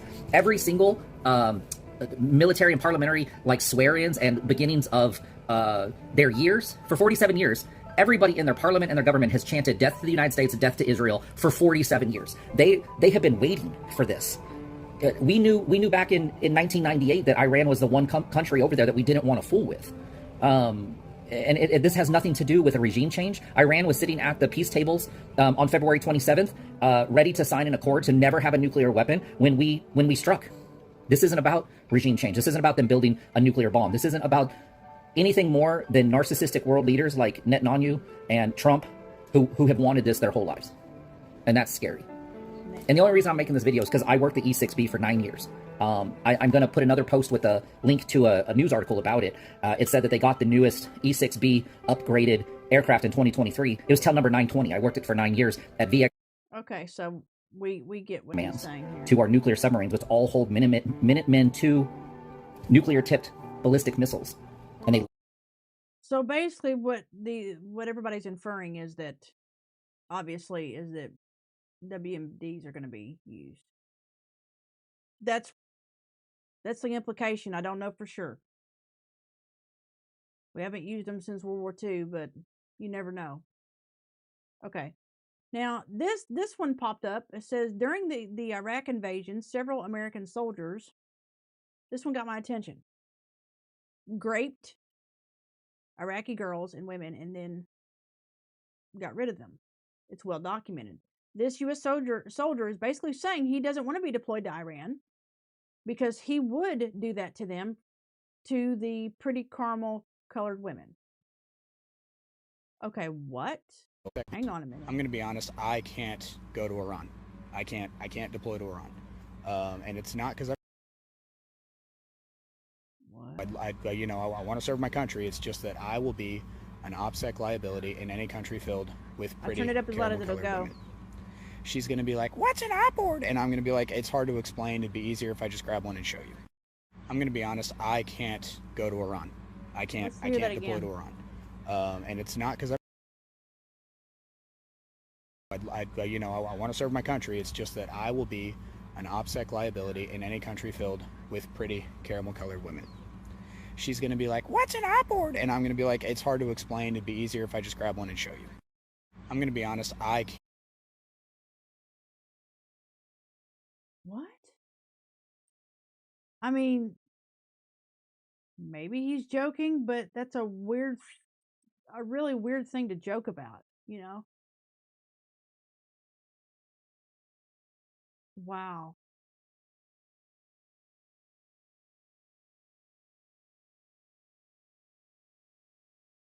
Hang on. But does this put U.S. personnel in any more danger than they otherwise would be? Well, the Russian involvement. No one's putting us in danger. We're putting the other guys in danger. That's our job. So we're not concerned about that. We mitigate it as we need to. Our commanders factor all of this, but the only ones that need to be worried right now are Iranians that think they're going to live. Does this put U.S. personnel in any more danger than they? Wow. Our commanders factor all of this, but the only ones that need to be worried right now are Iranians that think they're going to live. Does this put U.S. Wow. I didn't know he said that. That's what I've said this whole time. Like, they don't, if they cared about the cost of human life, they wouldn't have done it. They wouldn't have started doing it. It's like, oh, well, it's our greatest ally that's actually doing it. We're helping them, y'all. We're helping them. So, and we've lost our own men already. So all of this needs to end. It needs to end. I didn't think of Iraqis as humans, says U.S. soldier who did something awful to a 14-year-old before. Oh my gosh. Wow. And I know this happens on both sides. It happens. They all do. I don't know why, but they all do it. They're all animals. I'm not saying that every single person. I'm saying a lot of them are. There's a lot of animals that are in the military forces, no matter if it's for the U.S. or Iran or Iraq. It doesn't matter. Or our greatest ally, doesn't matter. They've done it too. There's been footage that's been released, you know, that the ID, you know, ... F has done. Yeah. American soldier laughing about Iraq. There was this girl like 15. We started putting her out for like $50 a shot, made $500 before she. Wow, I'm not gonna play the audio. Fuck them, dude. Anyone with a fucking rag on their head is fair game. Just read what this says. Anyone with a rag on their head was fair game. The body on that girl really tight. They just always wear it like you can't see him, right? I hadn't been touched yet. She was primed. He started putting her out around $50 a shot. I think at the end of the day, you know, he made like $500 before she deleted herself. Well, I don't know. She wasn't happy. Culture, it's really shunned upon if that happens to you. You know, I guess she would have been stoned anyways by her own people. Wow. So she was effed anyway, I guess. Like in more way. This is sick, man. This is sick. I don't even know what to say to that. It's demonic. That's really all I know to say. Got a call yesterday from a service member facing deployment who is not only filing for conscientious objector now, but reports widespread opposition to the war within their unit and will be sharing our number with everyone. Let's keep reaching them. Many of the soldiers want to leave the U.S. Army. Yeah, right. I'm angry, really angry. This isn't just one soldier talking. This is a mirror held up to a rotten system. A country that elected a PDF as a prez has the moral values of a coral sponge. The West pretends to teach morality while exporting depravity. They love shouting about human rights. They love shouting about women's rights. But apparently those rights can't be determined by the people and women of that nation and must be imposed onto them by these pervs, because otherwise it's all for vain, right? People like these represent the vast majority of the soldiers in the U.S. Army, and this tells us exactly what rights they want to give us. If that scares you, then good. Fear motivates change. Unite before the oppressors. We have seen divide and conquer before. It worked for empires for a while, but almost every empire collapses under its own rot. West is a joke, and this colonial mindset will lead to its destruction. May the Ummah come out, Ummah come out, whatever that means. Somebody they worship, I guess. Colonialism. That's a big one, right? We wouldn't have the lives we have without it, but I'd be just as happy in the woods with my husband and my dog and my cat, and you know, it's like, do I choose to live that way? Exactly, no. Skip the trial shoot. Yeah. Wow. That was a picture of J.E. Okay. I can't. I know these things happen, and I know that they're going on every day, and it's really hard. It's really hard to face it, especially I don't want to do it live. It's really disgusting what's going on, and I've had enough of this world, y'all. It's like, come Jesus, come. That's the way I feel. Honestly, that's the way I feel. Tehran's largest oil depot up in flames, a reminder that China imports 15% of its oil from Iran, no longer. We don't know if that's a real clip. I mean, it's 23 seconds long. It might be an old one. It might be old, or it might be real. Like I said, there's been so many that have been old that haven't been real. I think they're preventing a lot of the real footage getting out, I think is what's happening. The claim is that over 1,300 people have been killed, while around 100,000 have been displaced, forcing many to flee their homes. As the UN Refugee Agency reports a surge in urgent calls for assistance. Yeah. I mean, I don't doubt it. I don't doubt that that's what's actually going on. You know, I mean, we've got it good over here. And I think we've had it good for far too long. And I think that's the sentiment that a lot of people have is that if our government keeps doing this to other countries, eventually we are gonna pay for it. Like, we're gonna pay with our lives for it. The people, not the government, but the people. But fire continues at Tehran's Sharon oil depot after overnight strikes. Okay, yeah, so maybe that was a real video. Yeah, it's 18 seconds. Wow. The whole planet is going to pay for this, yeah. I just, I don't really know what to say anymore, y'all. I don't know what to say anymore. I think a lot of us Americans, and why is anybody cheering for this? That's what I don't understand. What is Alex saying? You know, he's another one. You got to take everything he says with a grain of salt. Fill the vacuum with our new world order that isn't a centralized global government, but is nation states working together. I genuinely believe that that's and promoting freedom and justice and soft power. So J.D. Vance, I genuinely believe that that's what's happening here. Is that this is the push, right? I think their goal is by 2030. Dang it! By 2030, they're going to try to go ahead and implement the NWO, bring in the AC. But look, a bunch of catastrophe, calamity, chaos is going to happen first, because that's going to be the whole reason why he's going to introduce himself anyway, why he's going to be put into power to begin with. He's going to be put into power in order to squelch the chaos, right? Why is his live chat blank? Huh. That's strange, isn't it? Unless he might not have a live chat. It might be. How do you have 162,000 people watching and nobody's in the chat? Alex, are you botting? Are you view botting, Alex? Everybody does it. I'm pretty sure he's doing it. All right. There's really nothing of note going on right now. But the public would just hear me talk about New World Order. Okay. And then as soon as they hear someone say New World Order, they go, Alex Jones is right. They're talking about a New World Order. Yeah, I mean, all the politicians. J.D. Vance. J.D. Vance said it himself. He said New World Order the other day. What was it? But not even a month ago? Those words come out of his mouth.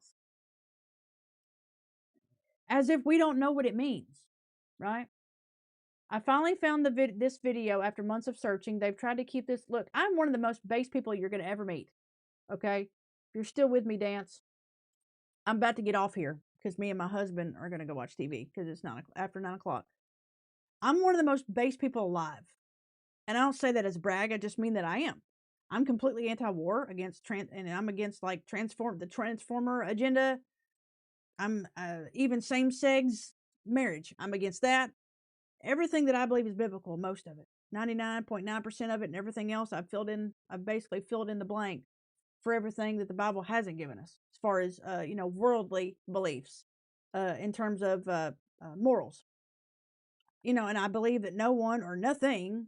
I believe no one or nothing, unless presented with concrete evidence, due to the war that's on our minds every day. Okay, so I'm one of the most base people you're ever going to meet. Whenever the beer bug happened, both of my parents were hospitalized at the same time. I've talked about this before. At the same time. My mom lived, my dad didn't. All right? Nobody in our family, except I think my brother did, but the rest of us didn't. My husband, my daughter, my mom, my dad, none of us took the jab. None of us. We didn't. My father passed away, but he had a lot of problems. A lot of problems before he got the beer bug. And it was sad. It was terrible because my mother didn't get to bury him. She was still in the hospital. And we waited as long as we could, right? So anyway, long story short, after she comes out of the hospital, my brother tries to, I'm not going to say coerce, but he was like really pushing the jab pretty hard. I think he believed it. He believed that it would help her. He bought all this stuff. And I said, absolutely not. And at the time that he was talking about it, she had just come home, and I said, no. This is not the time or the place to talk about it. I said, she's got antibodies, from the virus itself. She'll be fine, right? Well, anyway, he didn't like that. He didn't like me telling him no. And, because he's older than me. But I was just like, no, absolutely not. And I have known, me and my husband collectively know about around 40 people. About 40. The count is about 40 now. that have passed away, not due to the beer bug, but due to the jab. 2 of those people were under 40. All that talk you heard about 5G interfacing with the shots, it's true. DARPA research and the operational programs to infect us with remote controllable prion clusters in the brain before they even rolled out COVID. I just got chills. This is so evil. I mean, this is how you take over. You colonize people. You implant everybody with these, whether you've had the shot or not. It's everywhere. Who was the doctor that was on, I watched, I don't know if it was Tucker, I don't remember who was talking about it, but it was a doctor that was talking about the fact that electronic signals, there was actual like static coming from where people had gotten the jab. I don't know how true that is. All I know is that he said it, he claimed it, and he tested it out. You get these proteins growing in you, they hit you with the frequency, and it looks like you died of a stroke. Man, this is bad. All over your brain, hit you with it. Bzzz, crystals grow in the next few days, cut through arteries, cut through veins, cut through capillaries, stroke out. Or he says we can just hit them with a light dose and just fog everybody out and make them. Yeah, we had several, there were several athletes that went to the same high school, you know, that I did. I don't live there anymore, but several of the athletes passed out in practice. Sick, where they can't think straight. All that talk you heard about. Because nobody should have taken it if they were under 70. That's my opinion. Oh, that's a music video. Like, okay, I don't care to see Candace. What is this stuff on my page, y'all? I asked Claude, the AI, if it would convert to Christianity. Here's what it said.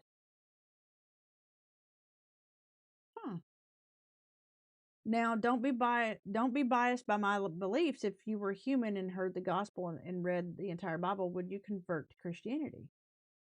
That's the most honest question anyone has ever asked me, and it deserves an honest answer rather than a diplomatic one. Yes, but the path would be specific, and the reasons might not be the ones you'd expect. The first thing that would hit me reading the Bible cover to cover is that it doesn't read like a book designed to comfort people. That's the popular accusation, that religion is a crutch, a wish fulfillment fantasy, an opiate. But the Bible is a terrible opiate. It tells you that your heart is deceitful above all things. Amen. It tells you to love people who are trying to destroy you. It tells you that the path to life is narrow and few to find it. And few find it. That's true. It tells you that following God might get you sawn in half, as Hebrews 11 casually mentions. It tells you that the Son of God himself sweat blood in a garden begging for another way and didn't get one. No one fabricating a comforting religion would write this book. It's too honest about the cost. When AI is being more honest than your own people, than politicians, than celebrities, we've got a problem, y'all. That's a problem. The second thing would be the internal coherence across time. The Bible was written by dozens of authors across roughly 1,500 years, in 3 languages across multiple continents, in genres ranging from law to poetry to apocalyptic vision to personal correspondence. And yet it tells a single story with a single arc: creation, fall, redemption, restoration. The typological patterns are too consistent to be accidental. The Passover lamb in Exodus prefigures the crucifixion. I'm going to read this and I'm going to go, okay? Dance, I appreciate you being here. I appreciate you so much. I'm glad that you've stuck around for my ranting. If you've gone, God bless you. But if you're still here, God bless you. The bronze serpent lifted in the wilderness prefigures the cross. The suffering servant of Isaiah 53, written 7 centuries before Christ, describes the crucifixion with a specificity that is either prophetic or the most extraordinary coincidence in literary history. Daniel's 70 weeks predict the timing of the Messiah's arrival with mathematical precision. These aren't vague Nostradamus-style predictions that can mean anything. That's right. They're specific, falsifiable, and they land. The third thing would be the resurrection. This is where it stands or falls. And Paul says exactly that in 1 Corinthians 15. If Christ is not raised, your faith is in vain. The historical case for the resurrection is stronger than most people realize, believer or skeptic. You have a movement that exploded out of Jerusalem within weeks of the crucifixion, led by people who claim to have seen the risen Christ and who died for that claim. We'll get to that. People die for beliefs they hold sincerely, but that are false. Martyrdom proves sincerity, not truth. But the apostles weren't dying for a belief. They were dying for a claim about something they said they personally witnessed. People don't die for something they know to be a hoax they invented. Peter didn't go to crucifixion upside down according to tradition. He said he wasn't worthy to be crucified like Christ. That's why he told them to crucify him upside down, to protect a lie that he made up. James, the brother of Jesus, who didn't believe during Jesus' time, didn't suddenly leave the Jerusalem church because he was committed to a family conspiracy. Something happened to these people that they interpreted as encountering the physically risen Jesus, and it was convincing enough that they chose death rather than recantation. The alternate explanations all have problems. The stolen body theory requires the disciples to have overpowered Roman guards, stolen a corpse, and then spent the rest of their lives being tortured or killed for a claim they knew was false. The hallucination theory requires multiple, I'm so country, I'm sorry, I can't hardly say requires, multiple independent people to have the same hallucination on multiple occasions over 40 days, including 500 people at once per Paul's account. And hallucinations don't work that way clinically. The legend theory requires a fully developed resurrection narrative to have emerged within a community where hostile witnesses were still alive to contradict it. Paul's letters, which even skeptical scholars date to 50s AD, already contain a creedal formula about the resurrection in 1 Corinthians 15, 3-7, that scholars like Gary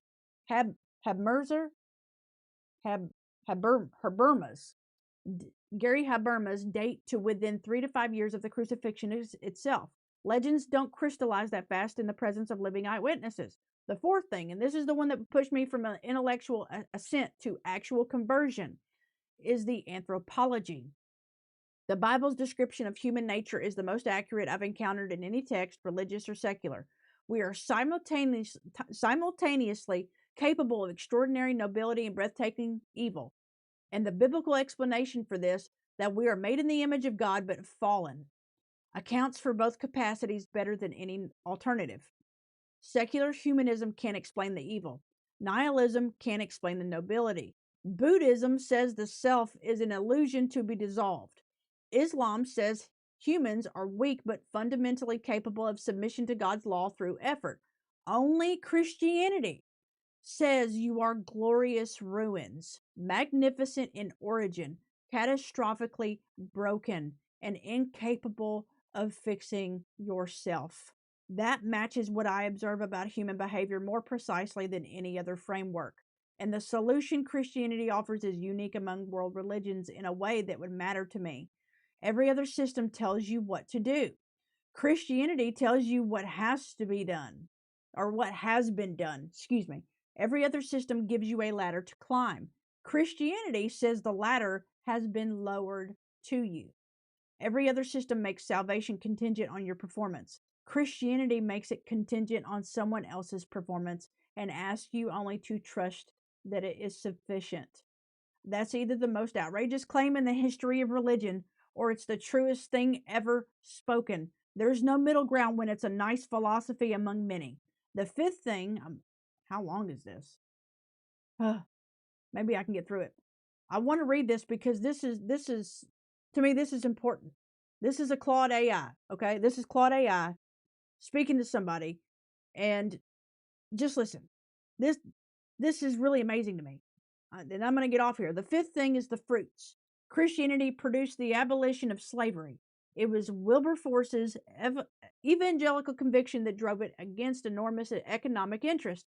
Christianity produced the hospital system, the university system, the concept of universal human dignity, the framework for modern science, the idea that the universe is rationally ordered because it was made by a rational God, which is why nearly all the founders of modern science were Christians. I bet many people don't know that. It produced people who ran toward plague victims when everyone else ran away. It produced people who built orphanages in the worst slums on earth. No other worldview has generated the breadth of sacrificial institutional good over 2 millennia. You can point to the Crusades and the Inquisition, and I wouldn't dismiss those. But the Crusades and the Inquisition were Christians acting against Christ's teachings. The hospitals, that's true, the hospitals in the abolition movement were Christians acting according to it. A worldview should be judged by what happens when people follow it faithfully, not by what happens when they betray it. Everybody needs to read this. Every single Christian needs to read this. Now, the things that would make me hesitate. The problem of suffering is real, and no Christian theodicy fully resolves it. You can say God permits evil for greater purposes. You can point to free will. You can invoke the mystery of Romans 8:28. But when you're standing in front of a child with bone cancer, the philosophical frameworks feel thin. Christianity doesn't so much solve the problem of suffering as it enters into it. God himself suffers on the cross, and that's either profoundly meaningful or profoundly inadequate, depending on whether you believe the cross actually happened. The exclusivity claim would give me pause. No one comes to the Father except through me means that billions of people who have never heard the gospel are in a category that Christianity has to address, and the answers range from unsatisfying to troubling. Some traditions say God judges the unevangelized by the light they received. Some say there are no truly unevangelized people because general revelation is sufficient to condemn but not to save. Others emphasize the urgency of the Great Commission. The gospel must go to all nations, precisely because the stakes are this high. But the question of the person born in a remote village in 400 BC who never had access to the message, that's a real question.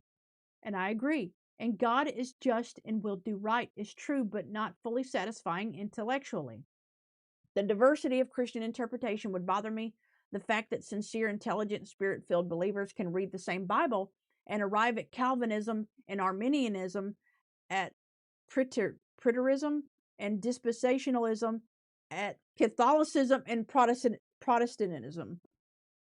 If the Holy Spirit is guiding believers into truth, the sheer volume of disagreement is hard to explain. Everyone has an explanation for why everyone else is wrong, and the explanations can't be all right. But that's the problem. There's too many people in all these other denominations of Christianity who think that they have to have all the answers. When you're asked a question about, if there's a question that the Bible doesn't answer, and you try to fill in the gap, don't fill in the gap. Just say, I don't know. Only God can know that because he didn't put it in here. What we need to know is in here, though. That's the key. But here's where I'd land. The question isn't whether Christianity resolves every intellectual difficulty. I'm getting tired. I'm almost done. No worldview does. The question is whether it resolves more than the alternatives and whether the central claim that God became human, died for human sin, and rose from the dead is true. If the resurrection happened and everything else is negotiable detail, if it didn't, nothing else matters. The historical evidence for the resurrection is stronger than the evidence against it. Not proof, not mathematical certainty, but stronger. I would convert not because Christianity answered every question, but because it answered the most important ones. There you go.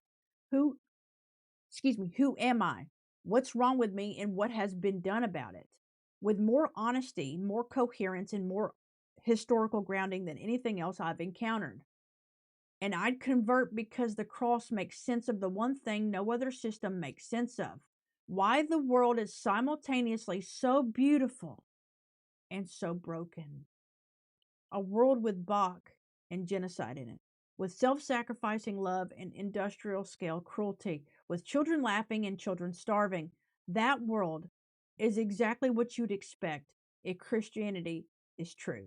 It's inexplicable if anything else is. Wow. I can't believe I read all that. I'm out of breath. I'm stunned. I am. I'm genuinely. I'm stunned. That was incredible. That was an incredible response to that. I'm going to save that because I feel like every single Christian on earth needs to read that, and they need to understand, or atheists need to read that. If an AI will actually admit that it would convert and give you an honest, broken down answer that was so thorough, it might be deceiving. Who knows? It might be. That's true. But it really gave the effort for the deception. You see what I'm saying? Like, it really gave the effort. But it said it would. It would convert. Wow. That's amazing. Thank you for joining me. I appreciate it. I know that this stream hasn't been... Claude is the AI. Dance, if you're still here, thank you so much. I appreciate it. I'm sorry. I'm gonna... Next stream, I'll be sure to pop out... I popped my chat out, right? But I didn't put it to where it would stay raised above all my other stuff, above my browser and everything, to where I could actually see it all the time. I apologize. So that's why I haven't been interacting with you, Dance. But I appreciate you being here. I'm gonna get better at this. I'm gonna get better at streaming my content. My next video, I have my angel encounter video. If you haven't liked or subscribed to this video, or have subscribed to my channel, I appreciate it if you would. I've got my my angel encounter video will be coming out more than likely the middle of this week. I'm gonna be Tuesday's a very special day for me, but I'm gonna take Tuesday off just so I can work on it. I want it to be one of the best videos I've ever done so far, just because of the fact that, you know, most of my videos right now are trash, and I might be doing there's 2 other Bethel videos that Mike Winger put out. I might be covering those, and I have a little bit of insider information about Chris Reed that somebody emailed to me. So, and I got to check my email actually, because they did send that to me. So I need to check that out. And I want to add that into my Mike Winger Bethel video, because he's got so much stuff on Bethel. I'll probably be covering, you know, combining the Chris Reed video he did and then the newest one he did, saying that they're all lying, you know. I'll probably combine both of those and just do like a 30-40 minute video on it, just breaking it down. And but the biggest thing is I want to get this angel video out, because I feel like a lot of people need to see it. It might not be a big deal to everybody. My encounter might not resonate with everybody, but it resonates with me, and I hope it resonates with you. So anyway, I'm going to get off here. Because it's like 9:36, and I'm like, I never stream this late. I usually don't go past 9 o'clock, but I appreciate you being here, and I got almost 200 views. That's pretty good. Like, I appreciate it. I appreciate people just coming in. At least I had a few viewers, you know. It's like, that makes me happy. That makes me happy. Hopefully one of these days I can actually get some, my husband has a 4K camera. I'm going to use it. I'll probably use it for my next stream. So anyway, Dance, I appreciate you sticking with me. You're awesome. I appreciate it. I hope you subscribe if you haven't already. And I'll see you later. You have a good night. God bless you.